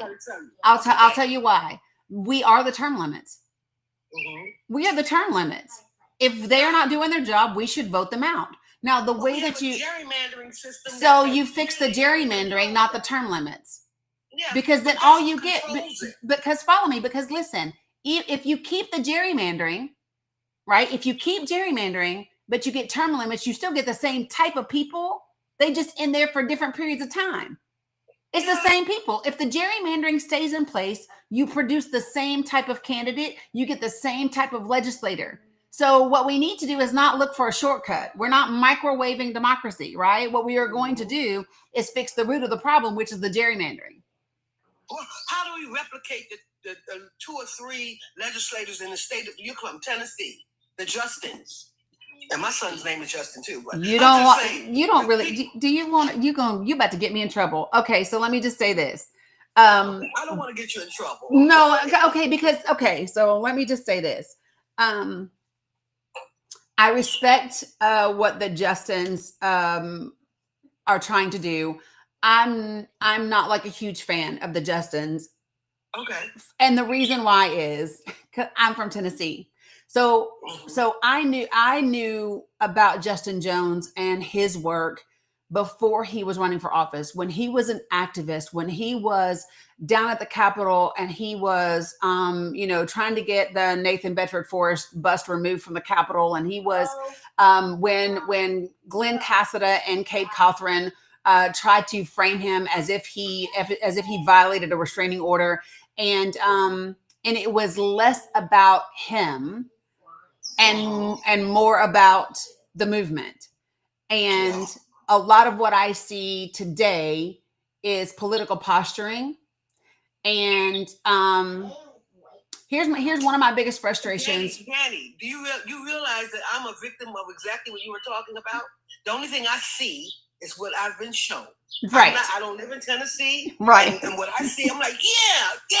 But I don't know that background. So I will tell you, like for me, here's what I can tell you is there was a resolution passed about the state created medical monopoly that is in the state of Tennessee. It is the largest state sanctioned medical monopoly in the entire country. Right. Okay. And when I emailed a bunch of a bunch of members of the House in Tennessee, the state legislature, I didn't get a reply from Justin Jones. I did from Gloria Johnson. Here's my thing. Okay. So I think sometimes what I don't like that the Democratic Party does is they have someone who is effective, who does a good job, and all of a sudden they spotlight them, and now it's these big clapback moments. AOC, go ahead. Jasmine, right? Yeah. That's all you see now. All you see is her clapping back. Now, here's my question. Tell me how that is helping us. Exactly.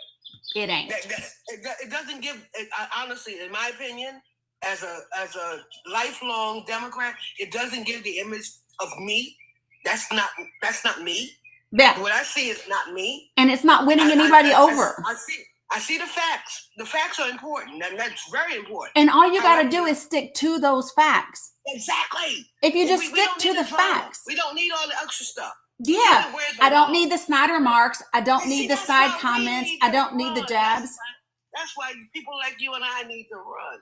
Well, so you run. Here's let me share with you. I'll share with you why I'm not running, so that everybody hears this, because I've said this many a times. So no, it's okay. No. I don't mind to say it. So here's the thing. Okay. Jasmine is not the only one with guts, Lexi. That's not true. Let me just be clear. She's not the only one with guts. And I will tell you all this. I am an equal opportunity,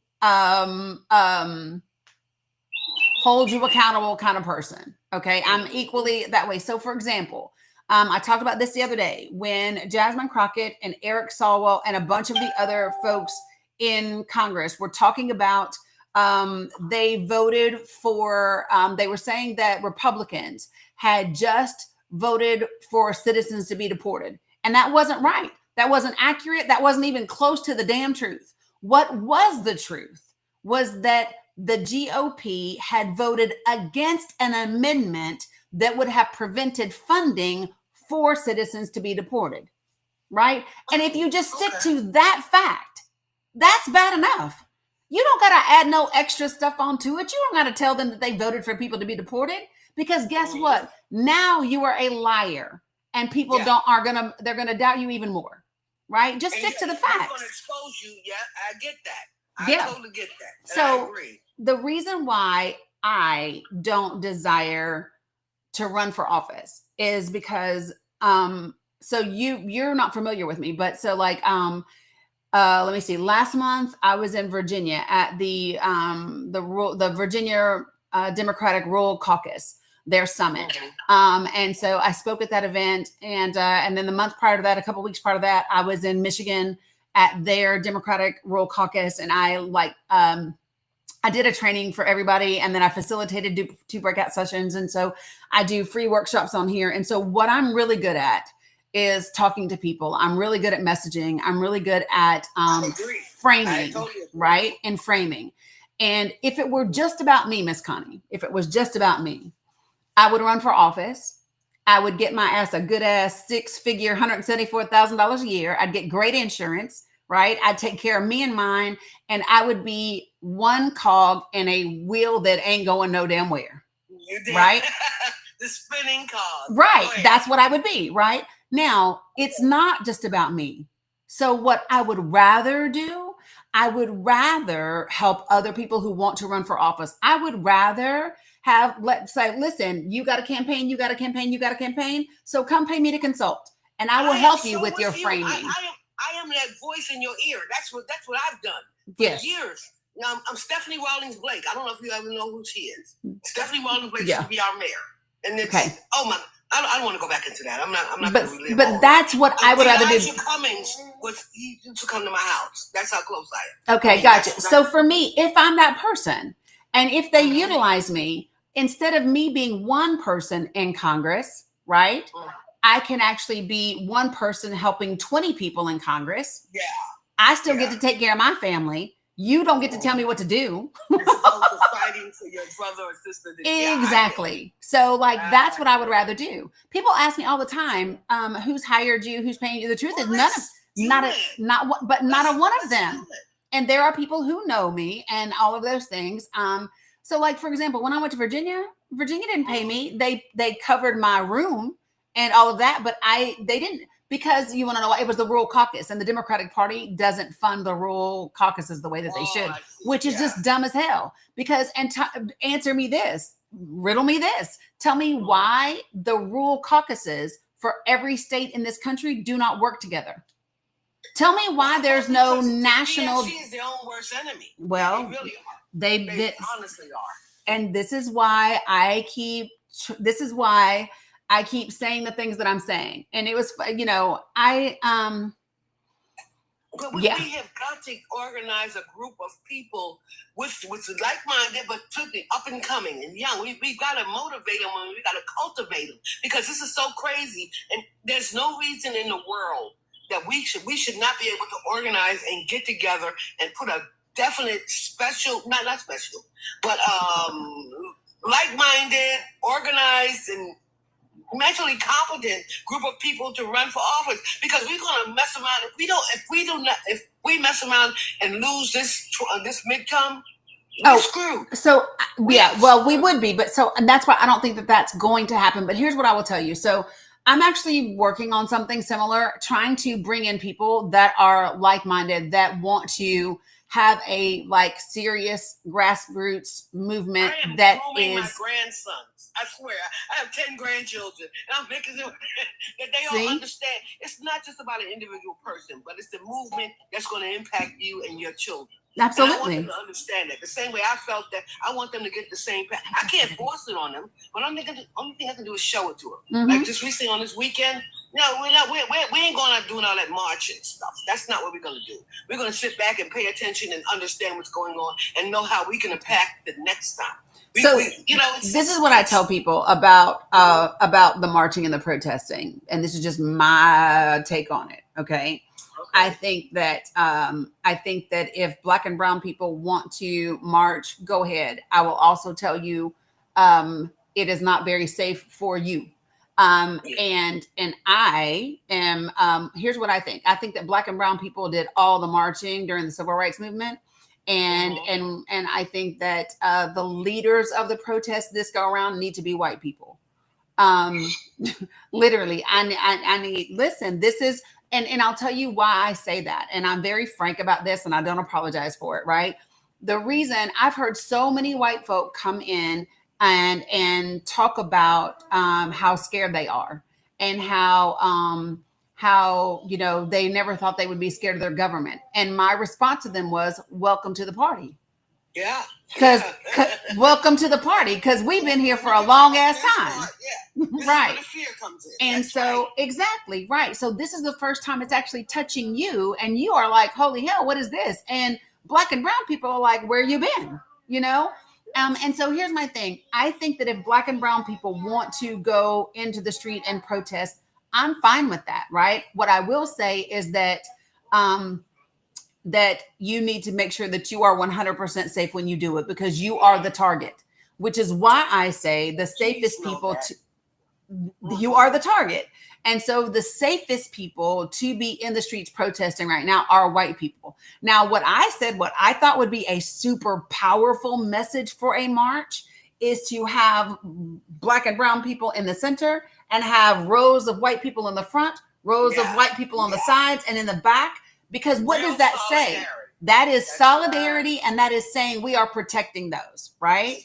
And so that, because it's not, I'm just saying, right?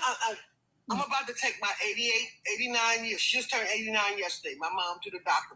I want to say one more thing about strategy. And this is what one thing I know that works. When I worked in the governor's office, if somebody puts something on public, on the media where everybody can see, if it's anything but anybody can see other than the governor and the person who wrote it, it's my job to diffuse it. Okay. Yes. Social media is a powerful tool, and I've been going around telling people this.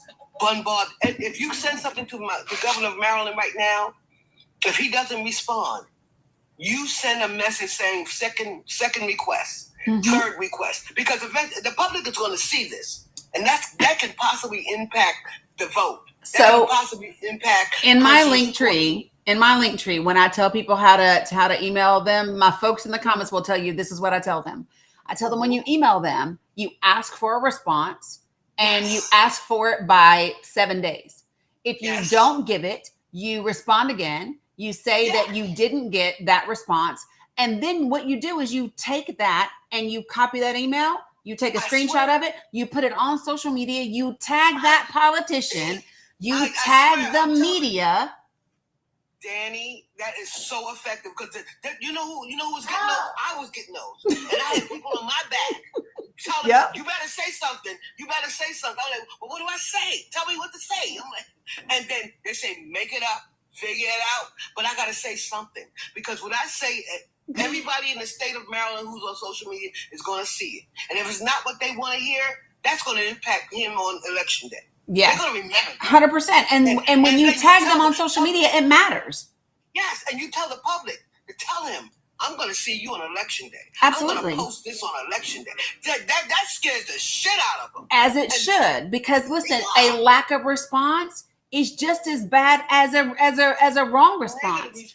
Absolutely. Right. And this is what I keep telling people. These are the steps. Like it's in I have a link tree. When you go in there, it literally gives you 5 steps on how to contact your representatives, and it lays it out for people exactly how to do it. There's a reason why Andy Harris is the only national representative in the state of Maryland. Okay, Andy Harris, and he only won his election because he exposed his opponent's marriage to a same-sex marriage. Once she was about to beat him, and he put her wedding pictures out. Yeah, and we had all of those self-righteous, "Oh no," and that's how he lost. See, they do dirty things. Absolutely. And this is why people have to. Hopefully, we're going to unseat his ass, because he don't like me and I don't like him. And you know what? This is what I always say. There are some people I don't want to like me, because if they did like me, it would mean I need to change something about me.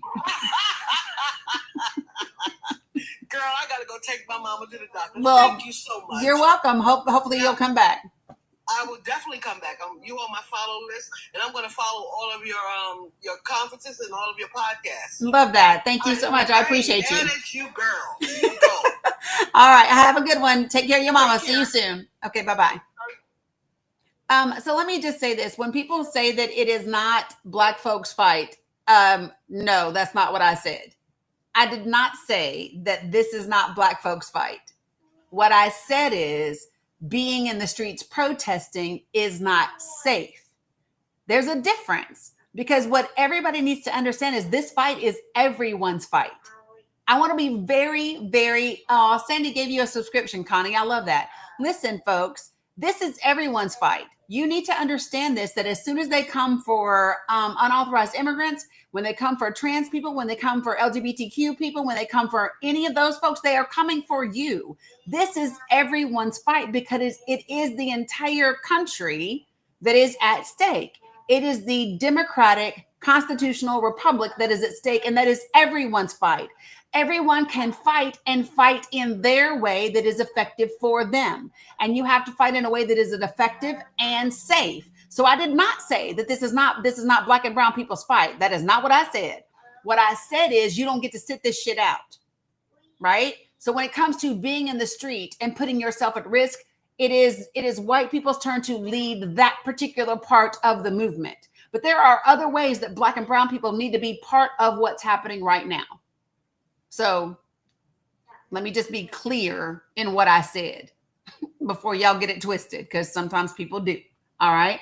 So folks, when I bring you up, do me a favor and put yourself on mute until I get to you. Let's see what we got.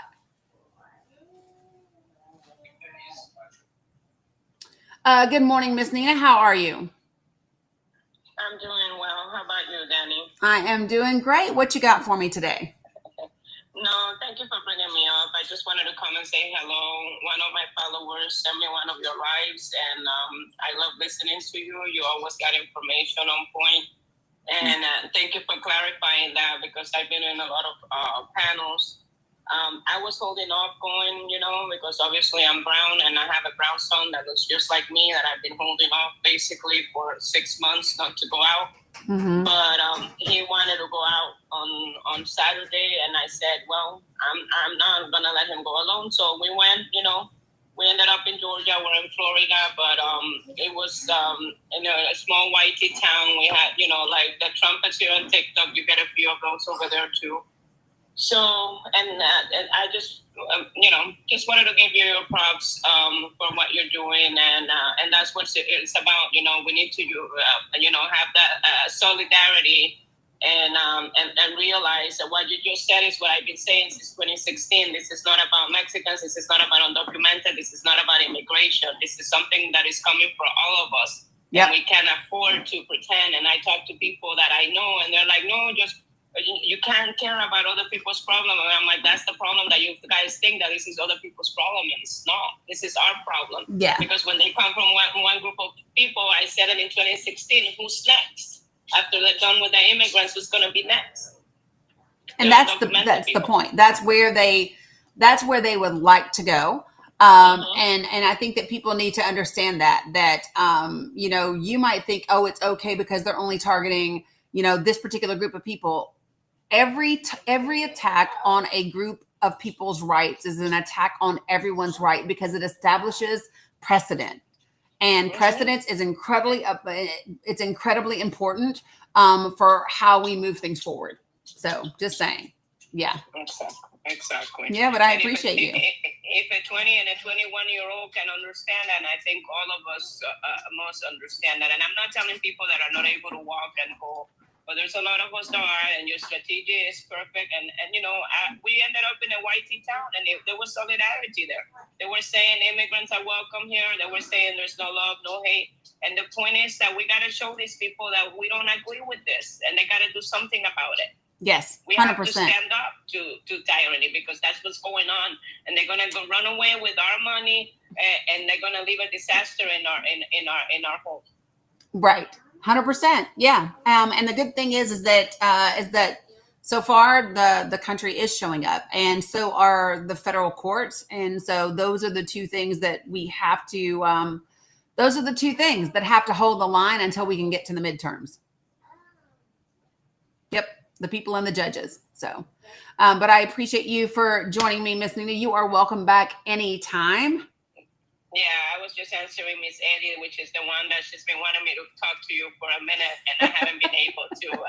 She loves to come to talk, to listen to me talk to. I guess she wants us to to hook up together when, you know, join forces, I guess. So Yeah. I'm here whatever you need. Okay, I'm in Florida, and I'll always be listening to you because I learn from you. And I'm just a paralegal. I'm 54 years old. And I love to learn, you know, and I love to learn from the vets that are on the right side of history, and as an indigenous woman too, you know, even though I'm born in Central America, I feel indigenous, and you know, we're in this fight together. Absolutely, So, we are. Make sure that you join the Discord so that you're in on that side of things. And yeah, you're absolutely. And let me just, I always say this, don't say just a paralegal. That is a way of minimizing yourself. I don't know where that comes from. You've picked that up somewhere. But when you are talking about who you are and what you do, the just never goes in front of it. Yeah, I get you, and that's why I appreciate my Black and brown sisters, because they always I have those bad colonizer habits. You know, you pick them up, and you pick them up in corporate America. Yep, you sure do. And I said, well, let me just go ahead and take that little just up out of there. So it looks like Sandy just gifted you. Sandy just gifted you a subscription, and we have a great subscribers community with other things. And so we will we'll get connected, and we'll talk and do some things. So join the Discord. That way you can send me a message, and then we'll get connected and go from there. Awesome. Cool. All right. Have a great day. So I do want to address something real quick before I go to the next guest. So I saw a question around somebody saying about this new bill that Trump is trying to get passed about veterans and Democrats. And I want to provide clarity. This is not a law. This is not a law that Donald Trump is trying to get passed. This is a new quote unquote VA policy that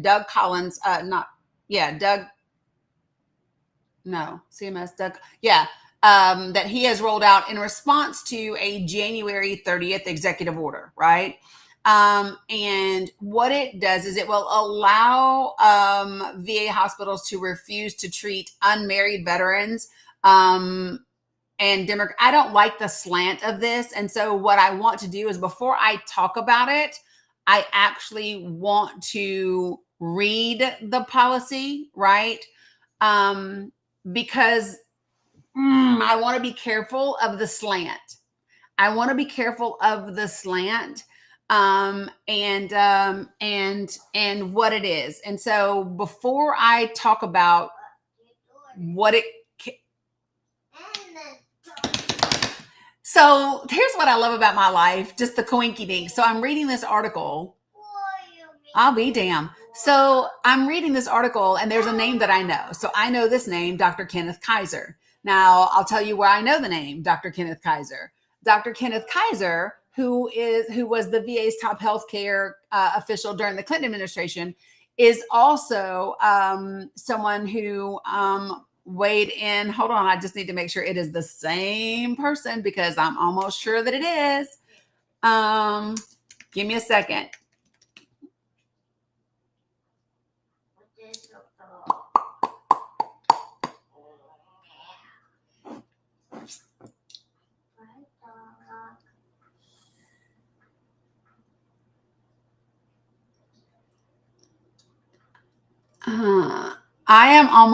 I need to be sure, but because I would find it hard to believe that there are two Dr. Kenneth Kaisers who are this, but it looks like he's the same Kenneth Kaiser who gave his expert opinion about the ballot health merger.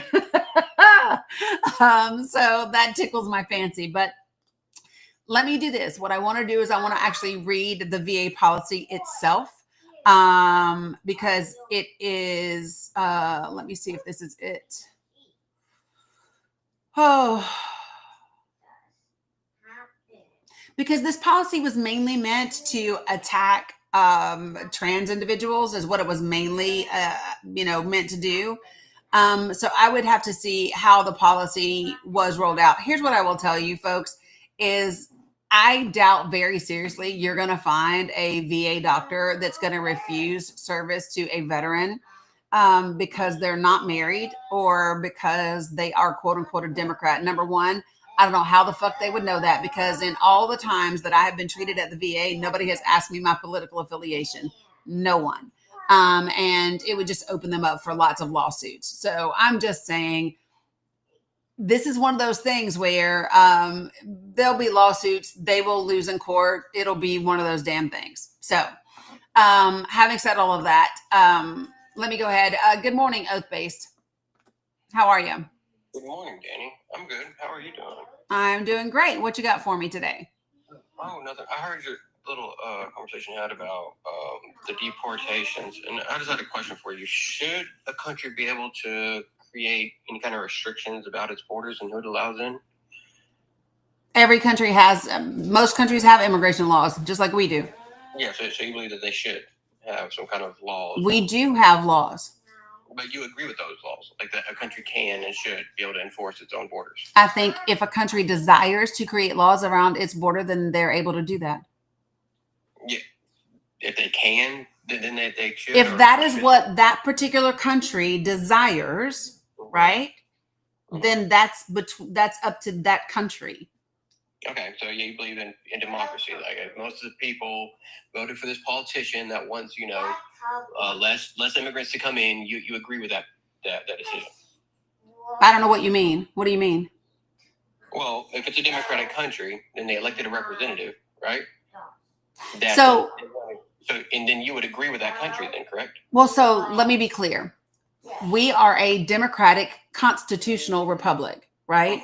And so those three things are what provides the checks and balances. And so for example, the reason the United States of America is not a dictatorship is because we don't elect someone and then whatever that person wants becomes the law of the land, right? So if we were just a flat out like democratic socialist country or whatever, then yes, we would elect somebody, then whatever they wanted would become the law of the land, but that's not the way that it works. So what we have is a democratic constitutional republic. And so what that constitution does is that constitution then says, hey, listen, we have the checks and balances to make sure that whatever this person does doesn't violate the rights of the people and the laws outlined by the Constitution. Mm-hmm. So that's what I believe in. Okay, so you believe in our system of governance, and you believe in the entire system. Yep, all three separate but equal branches. Yes. Okay, yeah. So if somebody breaks those laws, like say an immigrant that came in undocumented, you believe in the enforcement of that law, that they should be deported. So do you know what the enforcement is of that law? The enforcement is deportation. No. No, it's not. No, not necessarily. No. Not necessarily? What is it? No. Am I trying to avoid the question? Well, so no, it's not avoiding the question. Do you know can you tell me the statute for the law that you're talking about? Which one? There's a bunch of them regarding entering the country, illegal entry. Illegal entry. It depends on whether, see again, there's a bunch of are they seeking refuge status? Are they here? No, there is one particular law. No, sir. There is one oath-based. Listen. There is separate statutes for refugee status. There are separate statutes for temporary protected status. There are separate statutes for asylum seekers. What I am asking you specifically is what is the statute for illegal entry into the United States of America? You just answered. There's a bunch of different ones. No, there's only one for what I just described. There's only one for what I just described. I don't know the exact one. Okay, it's 8 USC 1325. Okay, and can you tell me what the penalty is for 8 USC 1325? The penalty? No, I can't. Well, you just said it was deportation. Well, I believe that's one way to go about it. Are you disagreeing with that? Well, but no, you said that's one way to go about it. I'm asking you, is it the law though? Is it the law that they have to be deported? No. Okay, great. So do you know, can you tell me if it is a criminal penalty or is it a civil penalty? It used to be a criminal penalty. It changed to a civil penalty when Biden changed his through executive order. No, sir. Biden, you don't change. Listen, oath-based. You do not change law through executive orders. Law can only be changed through Congress. Oh, that's crazy. Because you want to give you a reference for this? Because he changed the penalty of. The reference for this is understanding who makes law. Congress makes law, not the president. Well, I believe it comes to the border. I think the president has a lot to say. No, he doesn't. Not in law. A president doesn't change law. So if I find you the source for this executive order where he basically decriminalized border crossings, would you? You can find an executive order, and I'm going to tell you exactly what I just said. Executive orders are not law. Okay. So while you look it up, go ahead and look up can you change law with an executive order? Check that out. Okay. Because the answer is no, you can't. So are you saying he didn't do this, or are you saying that? What I'm saying to you is I don't care about an executive order. What I'm telling you is that an executive order cannot change law. Okay, so you're just using the word law in a very specific category, right? Because law is what governs immigration, not executive orders. Oh, okay. So before, when they came in, it was illegal. They were criminalized for it, right? And now they're no longer criminalized. You're saying that's not changing the law. You didn't even know the statute, so I'm pretty sure that you have no idea if it was ever criminalized or if it wasn't. Well, I'm about to. I can show my screen and show you this. Okay, go ahead. Here.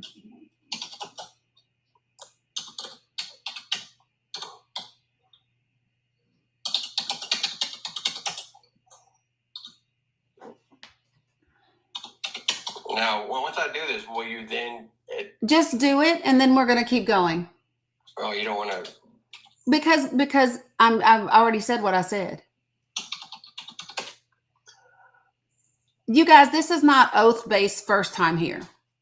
Yeah, it is. No, it's not. I'm pretty sure it is. Oh, I am definitely sure it ain't. No, it ain't. We have met before. Right here on my TikTok live. I don't remember how long ago was it.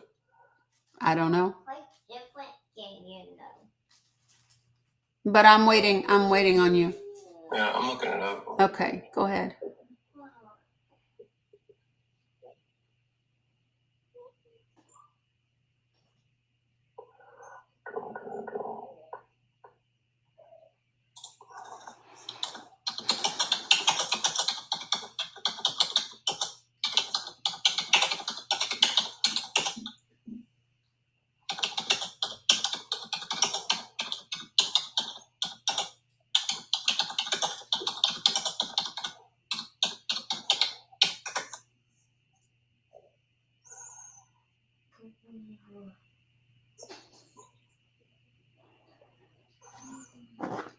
Okay, here we go.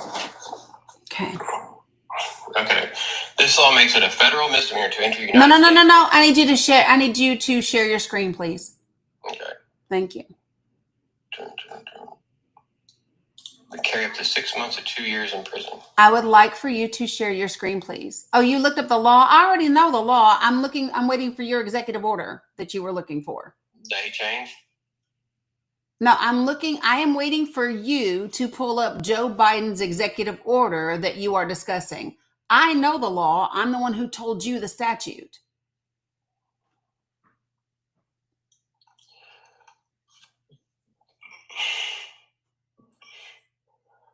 Prosecutions, blah, blah, blah, blah. So what do you, hold on.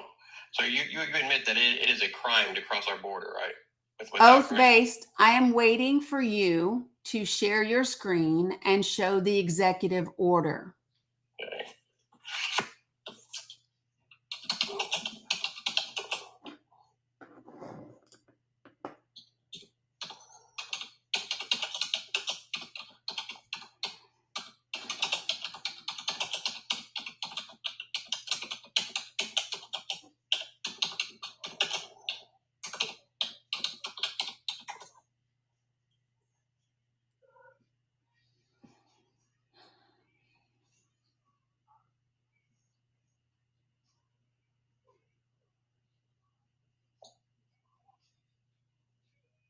Executive order number.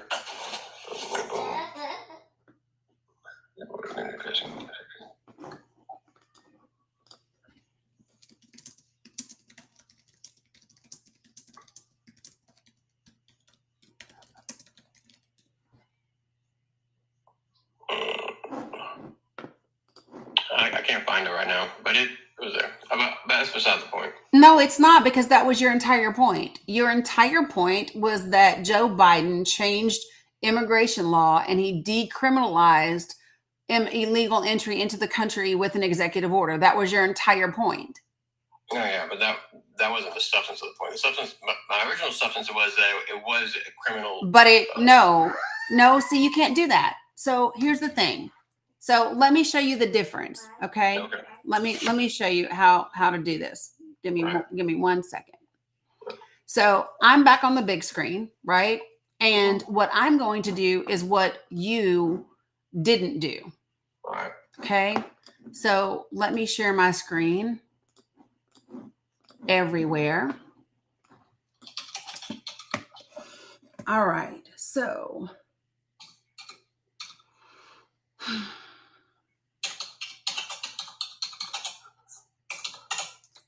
all right. So improper time or place civil penalties.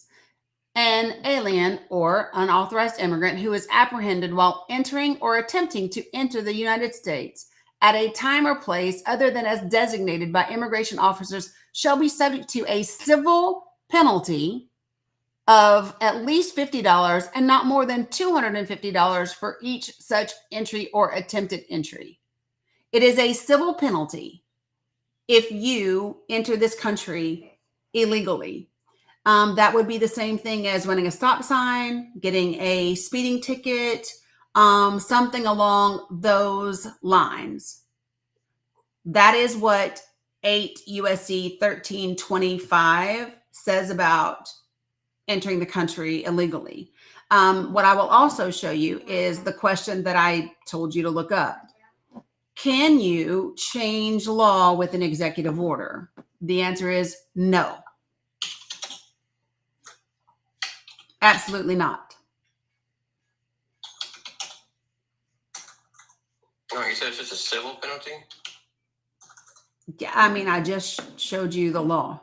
Okay, that's why I was just reading off something that said it's subject to up to 2 years in prison. Well, so what you would need to look is that is about if you are avoiding or lying or misrepresenting. So there's a difference between illegal entry alone, or if you are intentionally lying to or misrepresenting in order to gain entry to the country.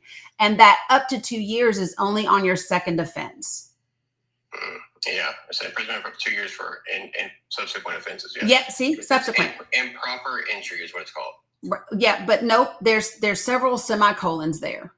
Yeah, under 8 USC 1325, which is what I told you. Correct. And so look, so see right here, there's improper time and place, there's avoidance of examination or inspection, and then there's misrepresentation and concealment of facts. Those are 3 separate types of offenses that are covered under this law. Okay, so this would be the improper time or place part, right? This is the willfully false or misleading representation or concealment of a material fact, right? That's where you get to possible imprisonment. And the first time is not more than 6 months. Okay. So but you agree with those laws, all right? Because you believe in constitutional yeah, because I actually know what the laws are. Okay, well then you agree with them. So then you agree that people that break the law should be subject to those fines, possibly deported, correct? According to what they're supposed to do, correct. What's the problem? So then you agree with this deportation effort?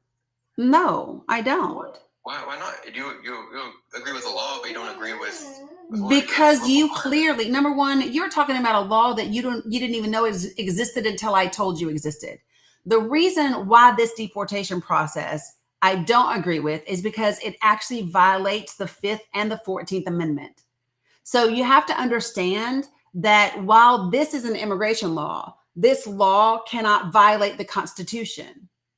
Remember, that's why I said in the very beginning that the democratic constitutional republic is important. That constitution process is what protects the rights of people. So you're saying that this law is in direct conflict with our Constitution? Correct. So let me show you, and just so that you know, oath based, all 9 members of the Supreme Court agreed with me. All 9 members unanimously agreed with me on this. So it's not just I that thinks what's happening right now violates the Constitution. The Supreme Court did as well. And here is why.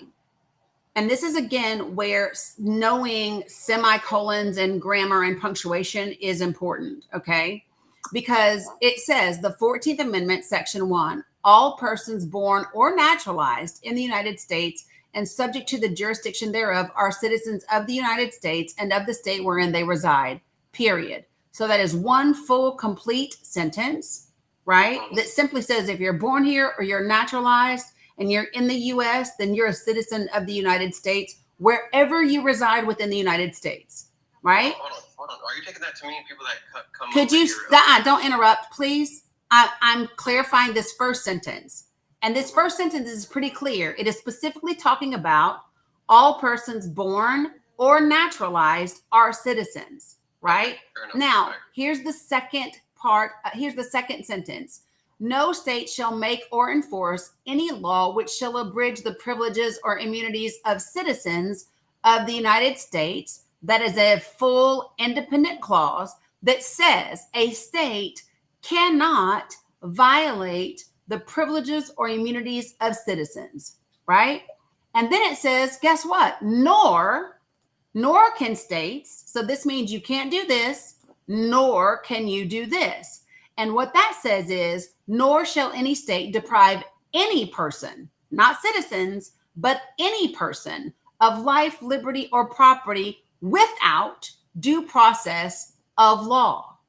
So this part right here, oath-based, is where the deportation practices that are happening right now, where people are being deported without due process, that is where it violates the Constitution.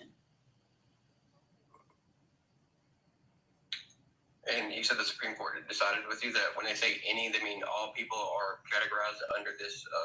I mean, yeah, I don't think the Supreme Court's changing the definition of any person. Yeah, but I'm talking about the. So you believe that the undocumented migrants are under the same. They are still people. Yep, believe it or not, unauthorized immigrants are any people. They are still people. So you don't believe that it's legal to deport anybody? Not without due process. And it's not what I believe. Let me be clear. This is not what Danny believes. This is what the Constitution of the United States of America says. So let's don't pretend. Here's the thing. We're not going to pretend that this is my opinion, because it is not. This is a fact. But do you have an opinion? My opinion is this is the fact. Oh, so you just don't want to say your opinion? My opinion is that this is the fact. That is my opinion. My opinion is that this deportation that is being done without due process violates the Constitution. And that's the fact, because that's what the Constitution says.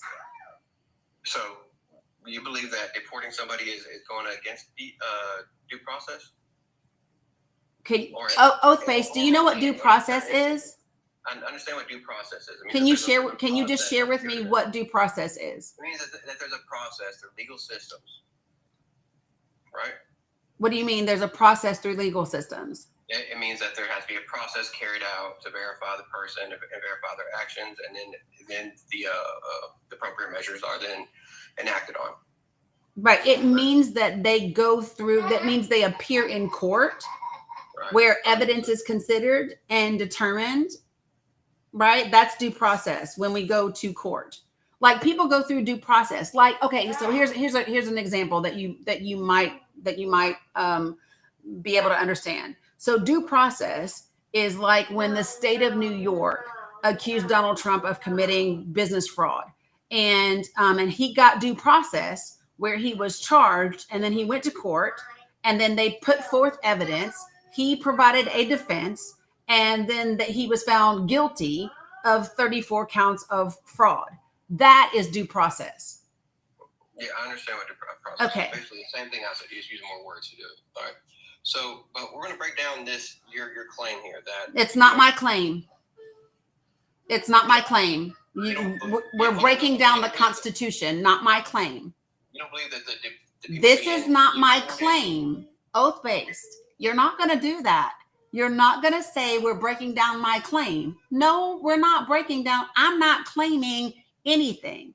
I'm reading to you the Constitution. Well, you said that the people being deported are doing it in violation of the Constitution, right? So it means that they're not No, receiving what I process. said is that people deported without due process, right? That it's violating their constitutional right. Again, not my opinion, but fact. If someone is deported without due process, it violates the Constitution. But you agree with them being deported with due process? I agree with due process and whatever the outcome of due process is.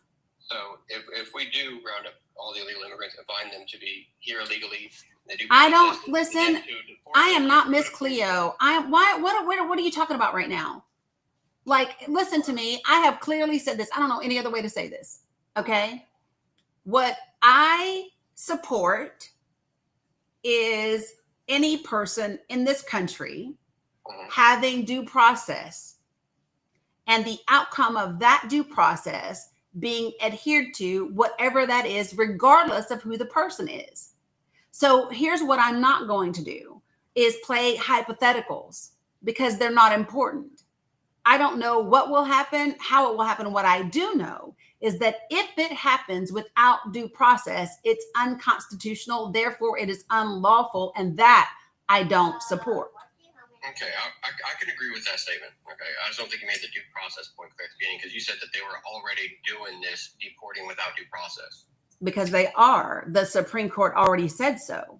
So over that one case, it's not over that one case. Do you know how many cases have been put forth regarding the deportation? Probably more than they can handle. Yeah. So anyway, like I said, it has already been determined in more than one case. And by the way, when the Supreme Court says something about one case, that sets precedent for all the other cases that fall under those same circumstances.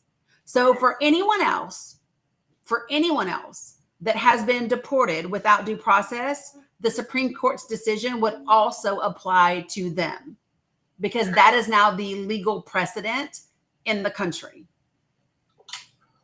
Well, it should have always been the legal precedent. I agree with that. And they have due process, find out if they're truly illegal. Like you said, they have to have some type of evidence supporting their claim that they're here illegally, etc. And then if they're found to be here illegally, and then there is a clear option to deport them, then you would agree with that, right? Well, let's just be clear. So there's more to it. It's not that simple. So for example, do you know that if someone is here and they are here unauthorized for 2 years, then you don't get to just deport them? So like, see, this is what I'm saying. So like, I actually like have an immigration judge who comes and joins my panel quite often. And it's a much more complex system than what people pretend that it is or might know that it is. And so the reality is this, is that I'm not an immigration judge, right? What I do know is that, and I'm not an immigration lawyer. So immigration lawyers handle immigration cases for these individuals when they get their due process. And what I want is for their right as people is for them to get the due process that they are required to get and deserve to get because of the Constitution of the United States. That's it. It's just that simple. And then it's up to the immigration lawyers and the evidence for those individual cases, because they are not all going to be the same, for them to be able to handle those things in court, right? And however that turns out is how it turns out, right? And so I don't have an opinion as to how their court cases come out. And the reason why is because I don't know all the details of every single court case that would happen, right? It's just like, it's just like crazy to be able to kind of speculate about a whole group of people, knowing that all of them are individual human beings with different experiences and circumstances that brought them here, right? Things that I don't agree with that have happened. And folks, when I bring you up and bring you to the panel, please put yourself on mute until I get to you, okay? And I'll be happy to bring up some more folks, but just put yourself on mute until I can get to you, please. So what I will say is that things that I don't believe um, are that should be happening, right? Is I don't believe that we should be removing a legal status that people used to get here simply as an excuse to deport them. So I believe that if people came here legally, what we shouldn't be doing is removing their legal status just so we can deport them. Do you agree with that? Removing their legal status so we can deport them. No, I don't agree with that. Okay, so do you know that Donald Trump did that for 500,000 Venezuelans? Was that a temporary status given? It was temporary protected status, which is one of the legal pathways to come to this country. Yeah, I don't feel the same way about status as a temporary status. But but that's a legal pathway to get here. But just like you, I think that every case is individual. Like there's some statuses that I don't agree with, like some like. So what is it about temporary protected status that you don't agree with exactly? Not particularly. It has to be on the person. I have to review the case and determine, because every person is different and they have no different evidence. And the same exact argument you used just a minute ago, I'm going to use the same argument against you about their status. Except that's not the same, and I'll tell you why. Okay, tell me why. Because people who come here under temporary protected status have all had to meet the same requirements to get that status. So while there may be differences in their personal experiences, there is a standard that they all had to meet to qualify for temporary protected status. So they met those conditions, right? They were granted temporary protected status, partially because we helped fuck up their country, but that's a whole nother conversation. But so they met the standard, the legal standard that we set forth for them. And we gave them temporary protected status and said, you can absolutely come here under temporary protected status, right? And then all of a sudden, simply because we had an election and this person says, oh, we're going to deport a bunch of people, but we're only going to deport criminals. We're only going to deport people that are illegal. They took away a legal standard. They took away a legal status that people came through. They didn't come here illegally and then become temporary protected status. Nope. They literally came here after being granted temporary protected status. So my question to you is this. If I'm in another country, right, and this country has a program for legal entry called temporary protected status, and that program requires that I meet specific things, right? I have to provide specific information. I have to be properly vetted. I have to have so much money. I have to do all of these things. And I meet that, right? And the country says, great, you met everything that we ask of you. We have vetted you, and we are going to bring you here legally through this pathway. Is it right for us to then say, you know what? We changed our minds. We're going to just take away that legal pathway that you met, that you trusted us and you believed us when we gave to you, simply because we don't want you here anymore. Do you believe that that is right? You brought up an interesting point. I agree that it's right in following these circumstances. So if they came here, considering their home country, right, was under some type of hardship. No. Wait. Nope. You're making assumptions. I wasn't done talking. Yeah, but hold on. Wait. I want to go back to just the yes or no answer. So do you believe that people who came here legally should have that legal status removed, even if they are not criminals, if they have done nothing wrong, if they are tax-paying citizens, and they are productive members of society? I believe status has changed. So like you said earlier, with their country was in some dire straits. No, I didn't. I said that's a whole different conversation. What I said is it doesn't matter what their country is. It doesn't matter what their country is, because Venezuelans are not the only people that we have given temporary protected status to, right? So this is the point, right? So here's what I would ask you, oath-based. If you say, yes, these people should be deported, even if they're not criminals, even if they work, even if they're tax-paying citizens, even if they are productive members of society, my question to you is why? Why do you agree that we should just take back their temporary protected status and kick them out? If they come here legally, if they're working, if they're paying their taxes, if they're contributing to society, why, oath-based, do you support them being kicked out the country. Oh, it depends on the status in which they came. If they I just came- explained the status. I'll We give are you an example. specifically I'll talking give you about an temporary example. protected Why don't you status. finish? Because you're scared of what I'm saying. No, I'm not. Oh my God, stop it, Let me please. finish then. Listen, I dog walked you the last time you were here. This is nothing new for you. The question is very simple. We are talking about temporary protected status. That's what I'm talking about. Okay, so don't say it depends upon how they got here or what the program is. We are talking about temporary protected status. Temporary protective status. Correct. The reasons why they are allowed to come here on that is generally because there's something in their home country that you know what I'm saying gives them this ability to come over. Correct. Like what? Say, like an economic instability or some type of. Can you so do you know how many gang. countries in this? Do you know how many countries in the world have economic instability? Are you going to let me finish? So if their country gets its stuff together, why shouldn't they go back? If they're here under temporary because their country is facing this dire economic hardship or some type of gang prosecution, right? If it under whatever kind of protected rights that they may have, and so that they come here on this temporary status, and that solution in their home country is fixed. Why should they not go back? So here's what we're not going to do. Mm-hmm. We're not going to make up shit. Oh, okay. Okay. Because at no time did we talk about economic status of a country. You said that America messed up some of these countries, right? But did I say anything about economics? And what I absolutely said is that's a different conversation. The point that I'm making is very clear and very specific. You're the one that brought this up. So again, try to pay attention and follow along, okay? The question is very specifically about temporary protected status. And I want you to see if you can answer this question. I'm going to be very clear and very detailed in what I'm asking you, okay? So I am in a different country. Doesn't matter what country I'm from. I'm in a different country. And I want to come to the United States of America. And the United States of America has a specific program for people in my country.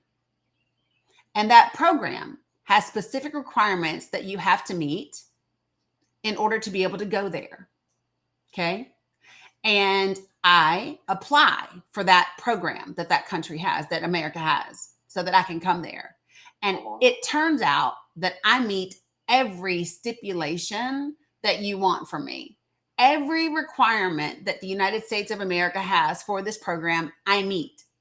And so the United States of America says, you get to come here, right? You get to come here. And, right, we're going to protect you because you met all of these requirements, whatever they might be. So I came here legally. I did everything that America wanted me to do. I come here. I'm not a criminal. I pay my taxes. I go to work. I'm a productive member of society. Do you agree that for no reason at all, I should have my status revoked from me and deported?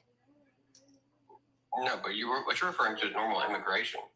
No, I'm not. I literally just referred to temporary protected status. Well, you're being a little sleight of hand here. No, I'm being very specific. For a reason.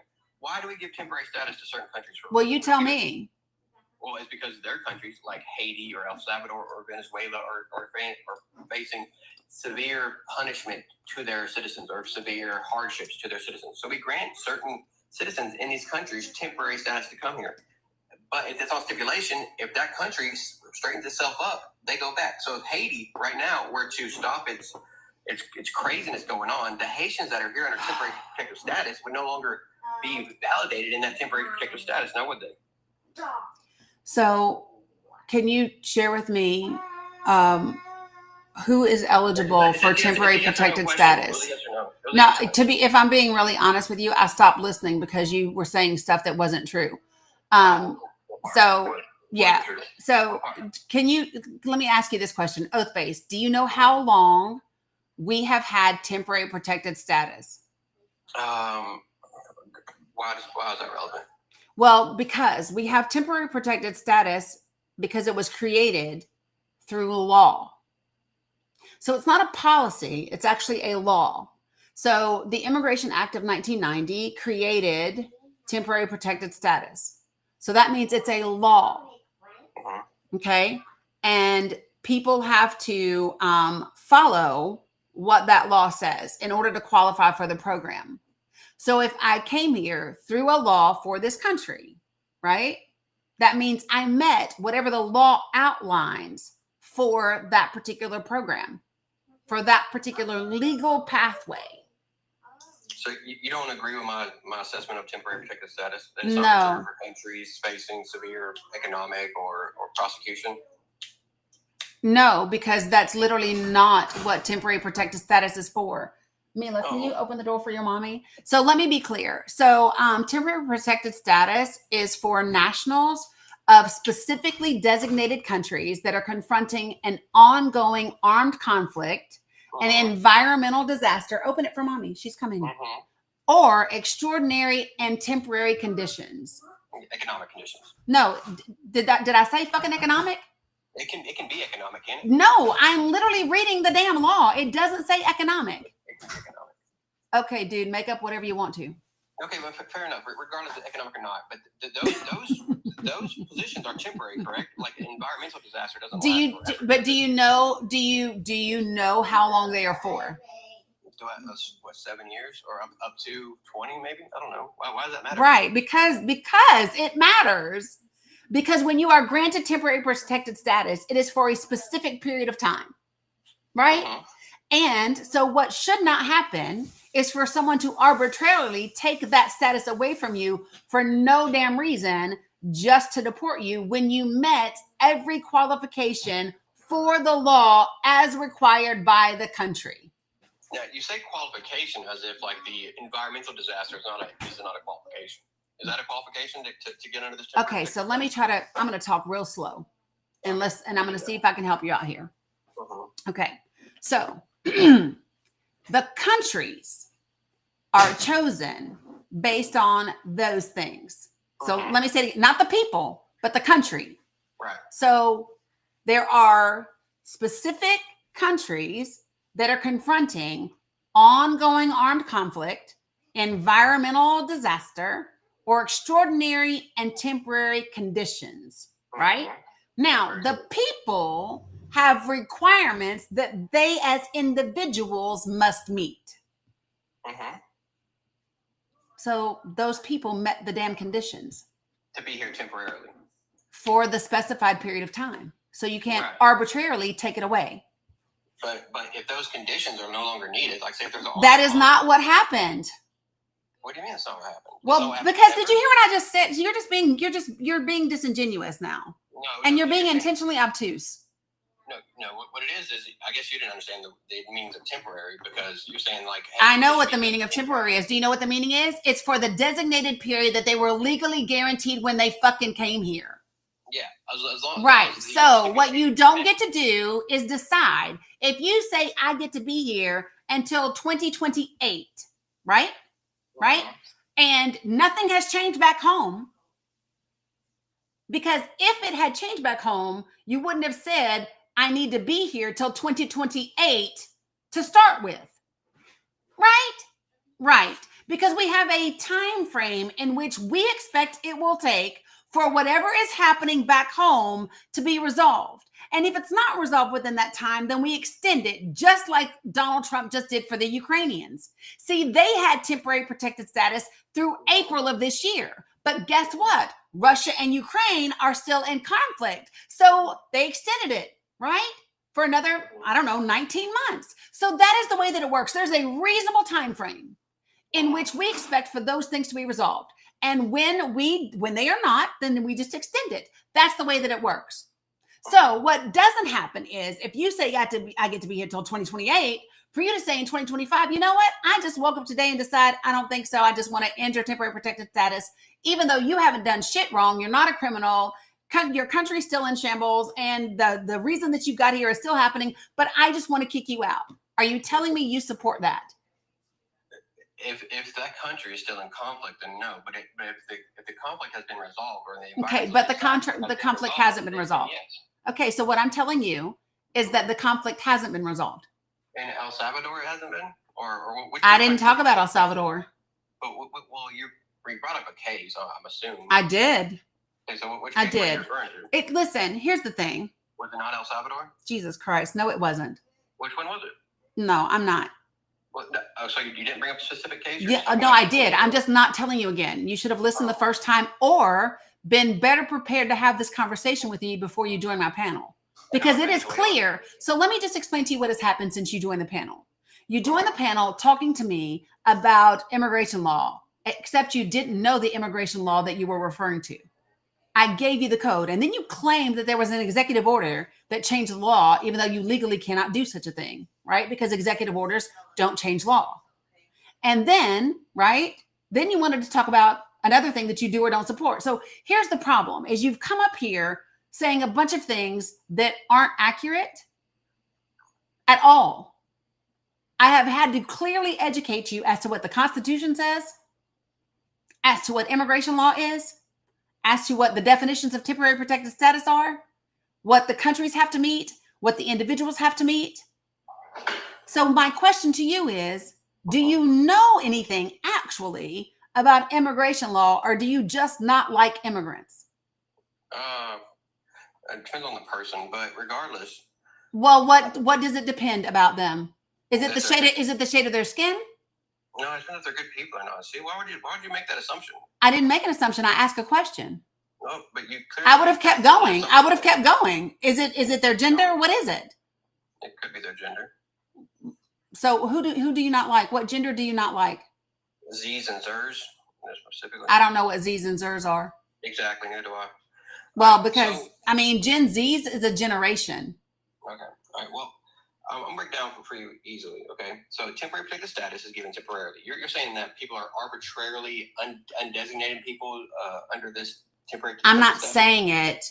I actually, unlike you, I can show you the executive order that did it. Give me one moment. Executive order that what changed? Nope, it didn't change law. There's a difference. Hold on a second. Give me a second. Okay. Well, you explain me how this executive order didn't do nothing. I didn't say it didn't do anything. I said it didn't change the law.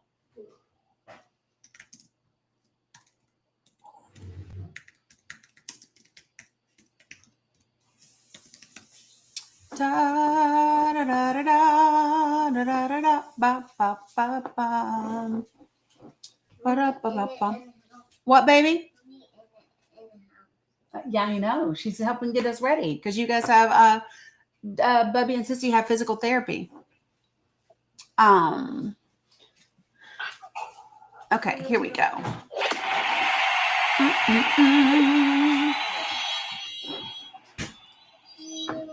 So this is, sorry guys, let me share with you over here. Z's and Zers are gender neutral pronouns. Thank you, Detria. Thank you, because I thought he was being a smartass. Yeah, here's the thing. I don't have a problem with people's pronouns, right? Well, and first of all, I understand that gender identity and sex are not the same things. I don't know if Oath-Based is aware of that or not, but they're not the same thing. I believe that they're somewhat intertwined. But they're not. I think they're somewhat intertwined. You can think it, but medically speaking, you would be incorrect. Doctors do not assign a gender. They assign a sex. Yep. So gender is a societal construct. It's how people identify, right? Sex is actually a medical and biological term. Now, I'm going to offer you a little bit of if you want to go down this road with me, I'm going to give you a little bit of a warning. I need you to know what intersex individuals are. I need you to know what DSD individuals are. I need you to know a few things about like Turner syndrome. I need you to know the difference about those things.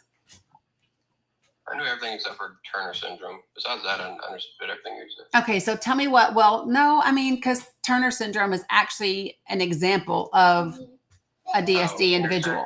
Yeah. Oh, yeah. So could you for me describe to me what intersex is? It's when you have like multiple gender phenotypes, multiple sex phenotypes, right? Which when you have both or neither, I guess, or a combination of both sexual phenotypes, like, you know, a male phallus and a female uterus, correct? That's intersex? Yes, and Okay. but it's okay. So there's a couple of different things. So it's chromosomes, genitals, reproductive organs, all of those things. That's what Turner syndrome is, right? It's like when you have the certain genitalia, but you don't display the right chromosomes.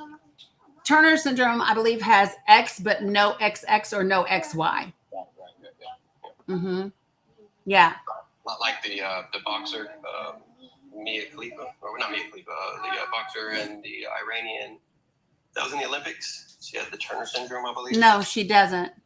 Mm. No, she's a girl. Oh, you haven't. There was a big news that came out saying that they actually did a chromosome test and she had the X and the Y chromosome. No. You might not have heard about it. It happened recently, like in the last month. But yeah. No. You're saying Feel no. free to pull it up. Okay, I will.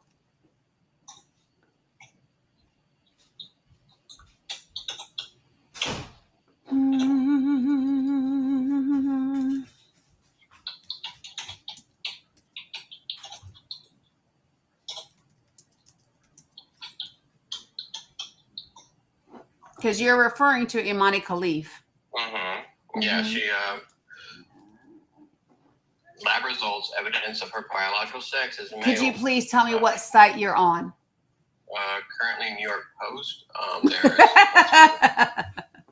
There's multiple different ones. You have Toronto Sun, The Sun, you have Washington Examiner, NBC, New York. None of those would be okay, stop. I cannot. Time. Like which one would you prefer? A real one. So like the one that I'm on PBS. You could try that. When was it written? This is a recent founding.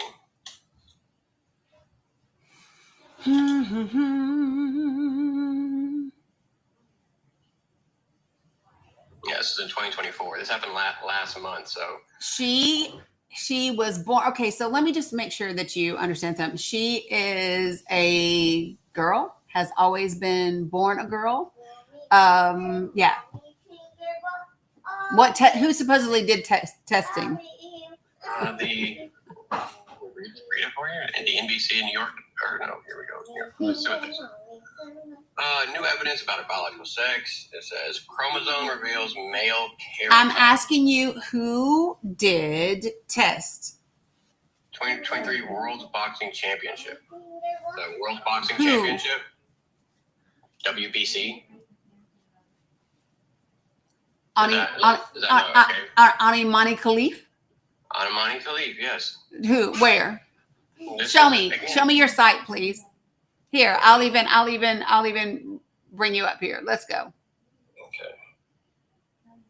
Sorry, you guys. I know that this is he's taking up a lot of time.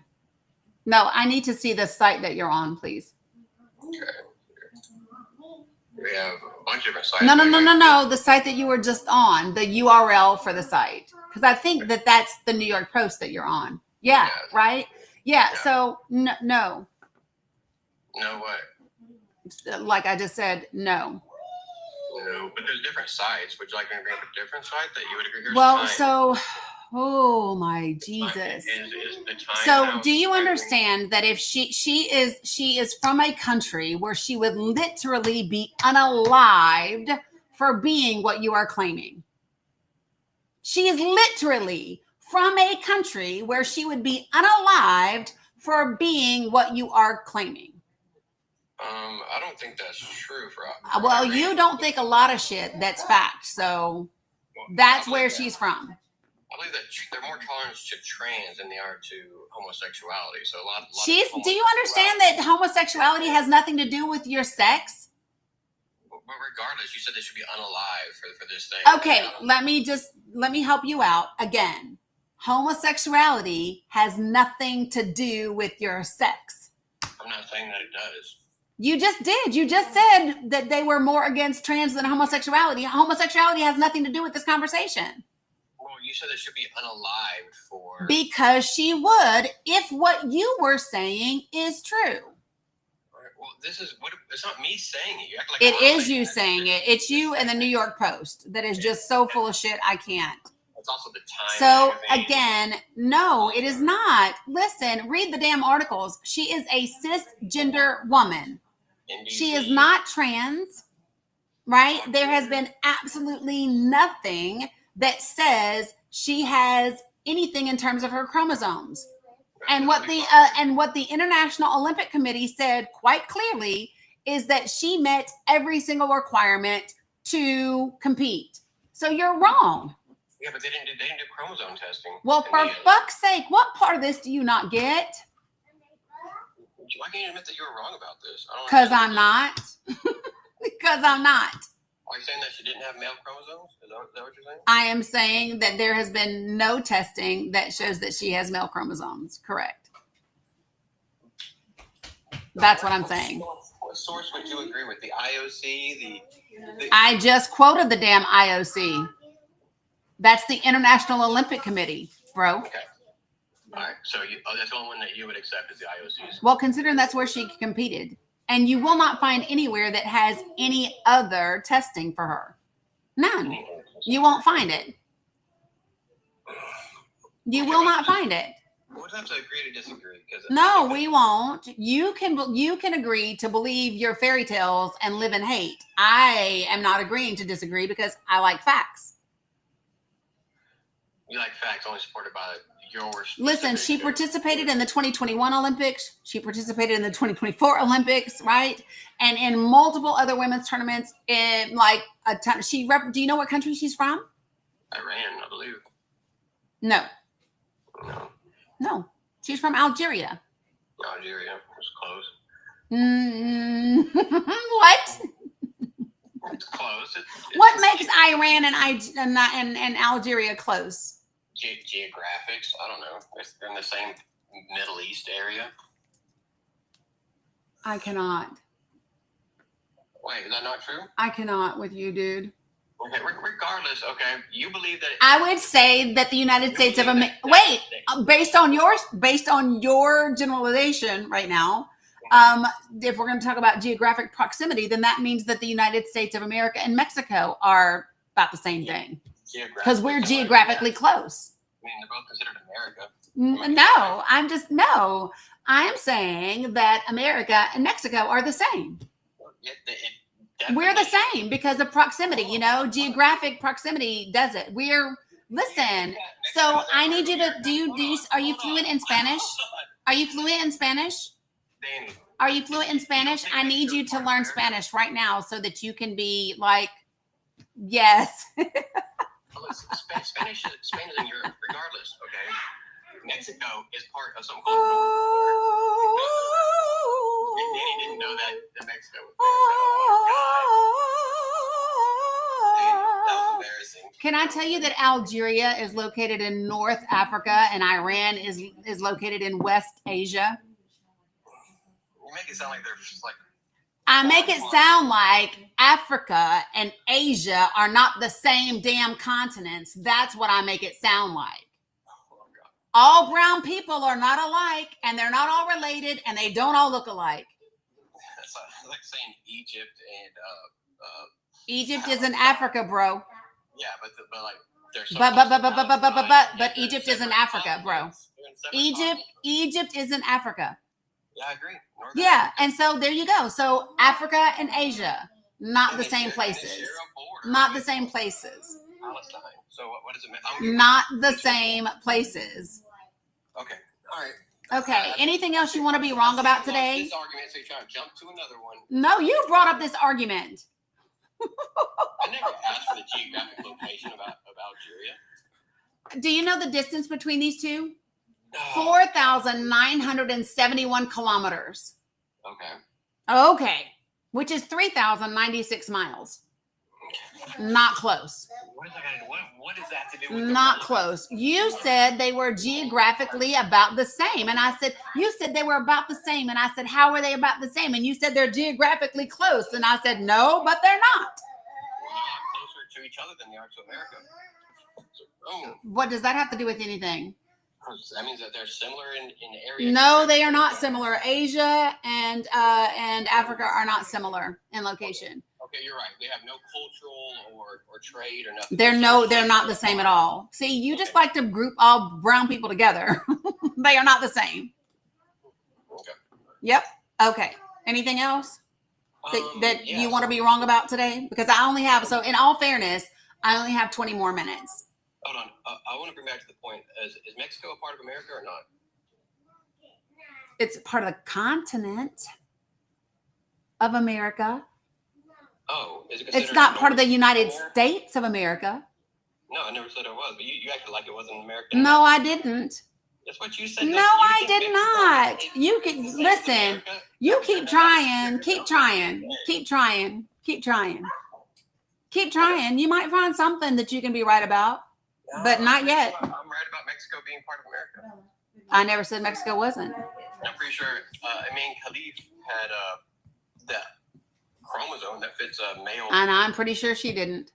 Okay. All right. So now about this gender and male and female characteristics. So you think they're completely separated, right? There's no correlation or causation between them? Do you want to talk any more about immigration? We can talk about immigration if you want. Okay, what do you want? Okay, I approve of the South African immigrants. Do you approve of them? I don't care what you approve of. No, I'm asking if you approve of them. No. No, why not? What do you mean, why not?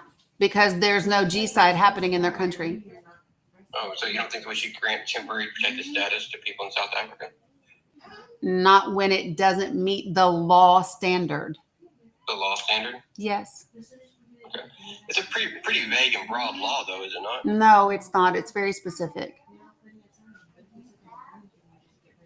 Okay, I guess that's up to opinion. So you think there's no, it's not up to opinion. No, it's actually a fact. Broad and vague it's actually a fact. Okay. Well, I think the term vague and broad is up to interpretation. That's for you. I don't interpret law. It's the law. It is what it is. Okay. Fair enough. Yep. Okay. Fair enough. So you don't think there's any genocide happening to? Don't say that word. You know you can't say that word on TikTok. If you say it again, I'll boot you. Right. Right. So there's no G-side happening in South Africa against white South Africans. South African farmers. It's not happening against white South African farmers. White South African farmers said it's not happening. Do you know what the most dangerous occupation in South Africa is? Again, white South African farmers said there's no G-side happening in their country. Well, looking up the stats on the topic, the most dangerous occupation is being a white South African farmer. No, do you want to know how I know you're a liar? Because South Africa doesn't even classify its unalivings by race. So now you're just quoting bullshit, and I'm not doing it anymore. I'm literally not doing your misinformed bullshit, oath-based. I'm not. South Africa does not list their unalivings by race. Do you want to know how I know? Because I actually looked shit up.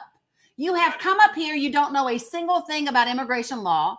You don't know anything about civil penalties for illegal entry in this country. You don't know shit about temporary protected status. You have no idea what happens with Imani Khalif and what country she's from. You apparently are geographically I don't know, handicapped in some form or fashion because you have no idea that 3,000 miles is not fucking next door or clearly close to the same thing. And you have no idea what's happening in South Africa.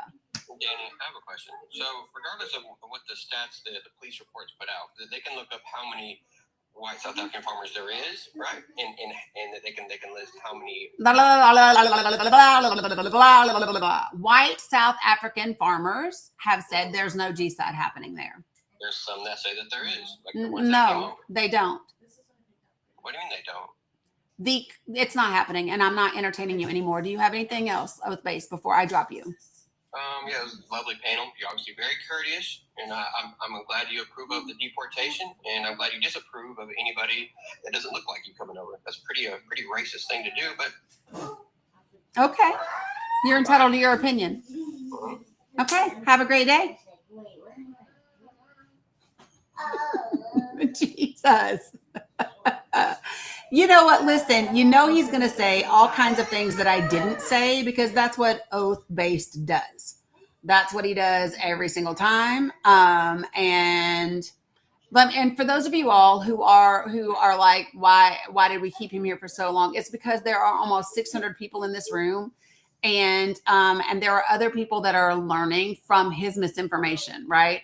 So a lot of times I will take a guest like that I know is ignorant, that I know has no clue what they're talking about, and I will use him to educate everyone else that is listening in the comments. That's what I will do, and that's what I did with him this time. So I just wanted to let you all, I know it can be frustrating, but just remember to focus on the other people that are listening and not him. Right. Deetria, he gets dog walked every time he comes up in here. And then he wanted to pretend like he ain't never been here before. He'd been here before. Yeah. Anyway, okay, so Sammy J, I'm going to end with you, so just hang on a second. Ready to roll. Good afternoon. How are you? What you got for me? Ready to roll? I sent you an invite to take yourself off mute. Ready to roll? Going once? Going twice? All right. Dr. Michael, good afternoon. How are you? What you got for me? I'm doing well. How are you doing? I'm doing great. Yeah, I had just wanted to add something to the misinformation that the last guy was spewing as far as the Imani Khalif thing. Mm-hmm. He kept referencing supposedly leaked medical documents from a French journalist who kept being asked to show proof or, cite their source, essentially, kept refusing to do so, and then just kept saying, but you got to trust me, bro. And essentially, his claim was that Imani Khalif has androgen insensitivity syndrome. I always butcher that. But it functionally has an XY chromosome, but because it has a dysfunctional SRY gene on the Y chromosome, is phenotypically female. And they claim to have that based on karyotyping that supposedly was done, but also could never provide proof or nobody ever confirmed that. It seems like an easy thing for them to say, I totally saw it, trust me, bro, and drum up a whole bunch of controversy and clicks and views and stuff. Yep. And then people like The Post and The Examiner and other places said, oh yeah, there's this French journalist who definitely has it. Trust us, bro. Right. And people who want to believe it. Yep. And and here's the thing, and this is just my thing. I believe that the whole reason this became a thing that got blown out of proportion is because it suited the talking points for the Trump campaign leading up to the election last year, right? They are bound and determined to attack 1% of the population, no matter how wrong, loud and wrong they continue to be. Sure. And I just think it's a bad claim, for one. Yep. But it's also a weirdly stupid claim coming from that side of the aisle, because androgen insensitivity syndrome, because the person has a Y chromosome that effectively doesn't do the one thing that the Y chromosome is really supposed to do, it's a female. They have one functional chromosome of the two, and it's an X chromosome, and they're female. Right. The person is female. It's a stupid argument. I agree 100%. It's just a bad argument. To me, it's a stupid argument, and it's an argument that's based on nothing but hate. That's it. Yeah. Yeah. Anyways, that was the thing. I've heard that story propagated multiple times now, and it just, I just wanted to put that out there. Thank you. Not only is it an unproven, trust me, bro story, it's also a stupid argument, even if it's true, because she's still female. I mean, you're not gonna like find some sort of physiologic thing that's gonna make her not female. Right. If you look down at her DNA, you might, if it's true, find a Y chromosome, but it's also a Y chromosome that's not doing anything. So again, she's a female. Yep, 100%. So, anyways, that was it. Otherwise, I'm gonna drop down. Thank you for being incredibly patient. I appreciate you very much. Of course, I love sitting around listening. So you have a good day. All right, you too. Sammy J. Hello, good afternoon. How are you? I'm good. How are you? That's our little friend in the background. Oh my God, they're so tired of each other, and we're like on the second week of summer right now. Right. Oh my God. But yeah, I just wanted to come up here because I've seen O-Face enough times to know how obtuse he can be, and I know you made a clear statement about temporary protected status and how wrong it is for people to be here and expect to be able to be here for X number of years and have that abruptly ended. And I just kind of wanted to add to that. Like, think about if you move to a new city, right? Not even just a new country, but a new city. For somebody to all of a sudden have you move in a day, hold on, jeez. Those are her kids in the background. Woof. Yeah, it is inhumane. Tired of each other. But yeah, like for somebody to just come remove you from the town you're living in, where you have a home, where you have furniture, maybe you have a significant, stop. Maybe you have a significant other, maybe you've had children in those years you were there. And all of a sudden pick you up and move you to somewhere else on the planet, even if it was to the same country. Imagine that, guys. Imagine you live in California and all of a sudden somebody picked you up and plopped you in New York.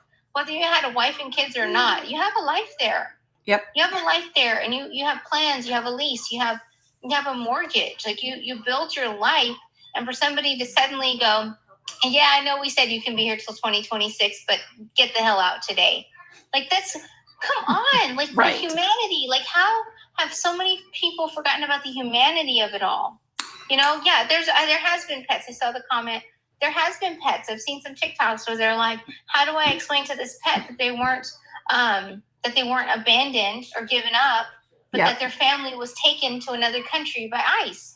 Right. And you're not a criminal. Exactly. You're doing exactly what you're supposed to be doing. And don't get me wrong, because if somebody is out here committing crimes, I'm right there with you. They need to face whatever penalty matches that crime. Right. I agree with that.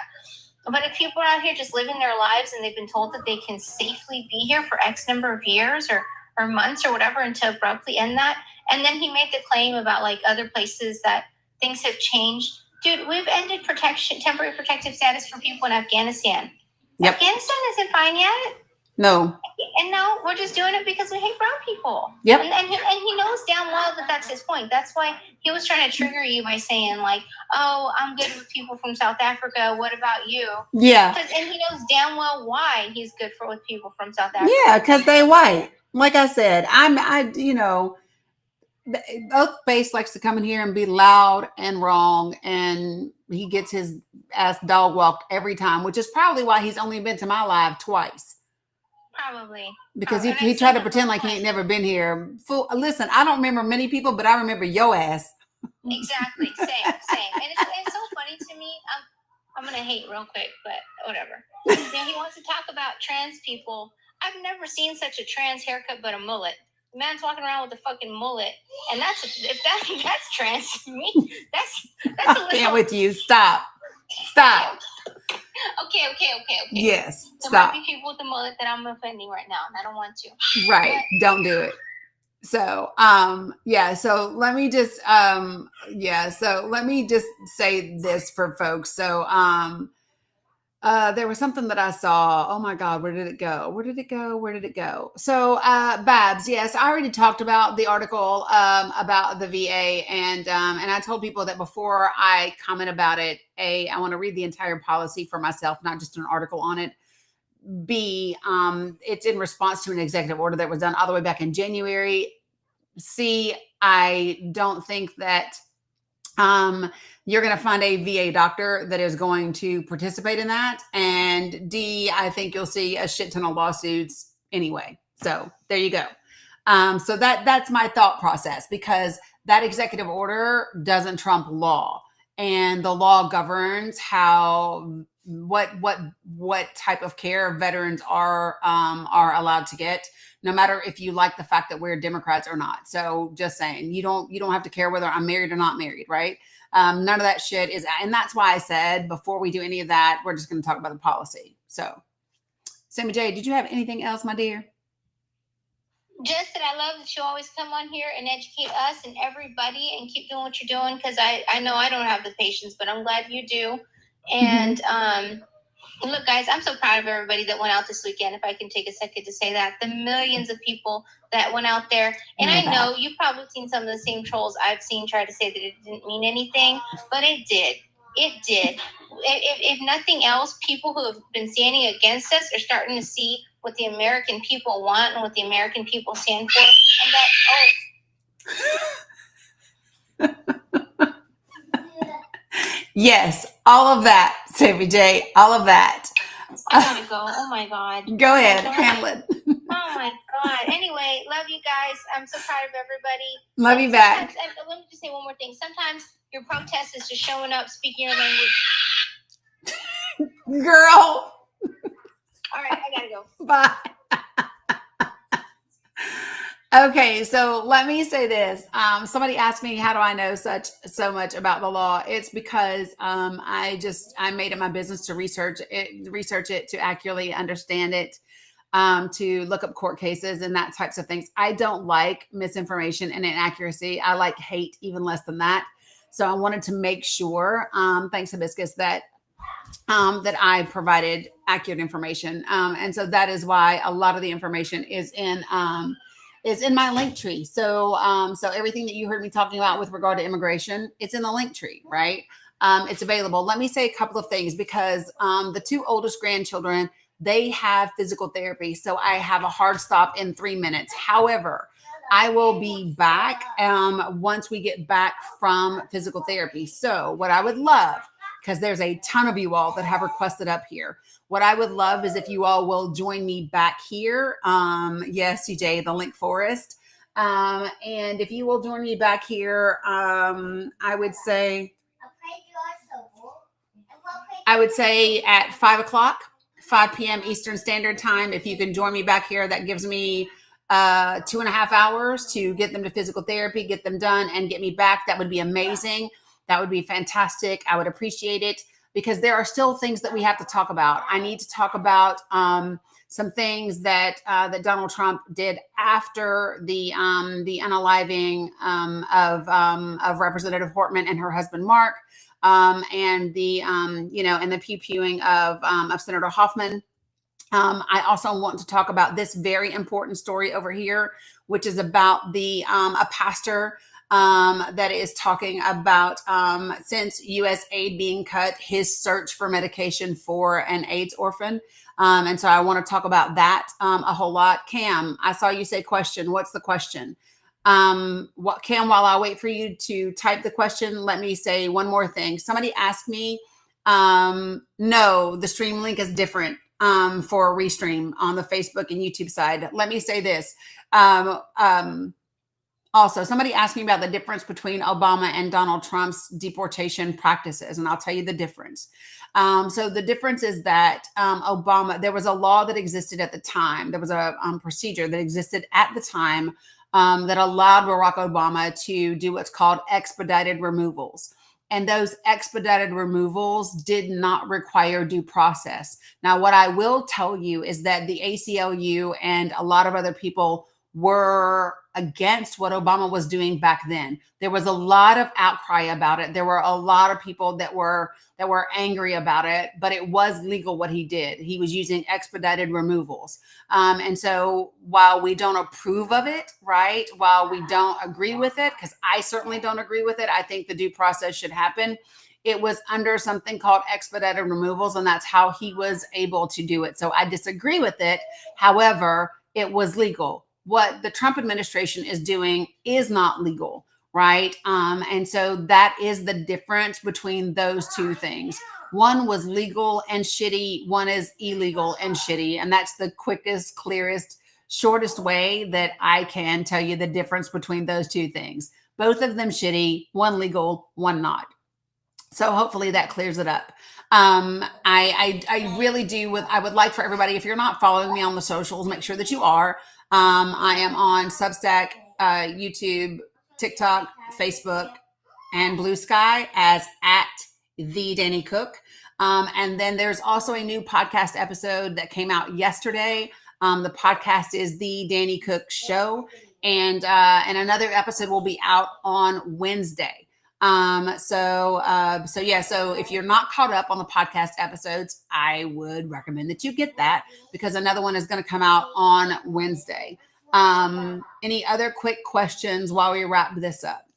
I know some of you guys are trying to get to 500,000 likes over there. You got 10,000 to go. So, so I know that people like oath-based can be challenging, but I want you to always remember that if I'm entertaining someone like that, it is not because I think I'm going to change his mind or that I think he's going to really learn something. I know he's not. I know that he's not, right? But it's not for him. It's for the other 500, 600 people that are in the room at the time. It's not about him. It's about everyone else, right? And so that is why I stay there so long, because a lot of the things that he was saying is misinformation that people are saying in other spaces. And so I just use him as a way to educate everybody else of what not to be like, right? So like for me, he is like, he would be like the advertisement for birth control, right? He is my example of how not to be with regard to policy and immigration and human beings, right?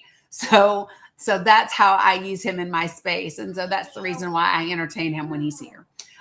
So appreciate you guys for getting to 500,000 likes. I will see you all right back here at 5 p.m. Eastern Standard Time. I do appreciate you all tremendously with all the support, the likes, the shares, whatever way that you support. Even if you can't gift, if you can't subscribe, I appreciate you showing up here every day, because you don't have to. There's a lot of other people that you could be listening to. So I appreciate the fact that you're listening to me, because we have a lot of work to do for this beautiful democratic constitutional republic that we have. So the class is tomorrow night on the 17th. And the RSVP to attend the workshop is in the link tree. So appreciate you all very much. I will talk to you later.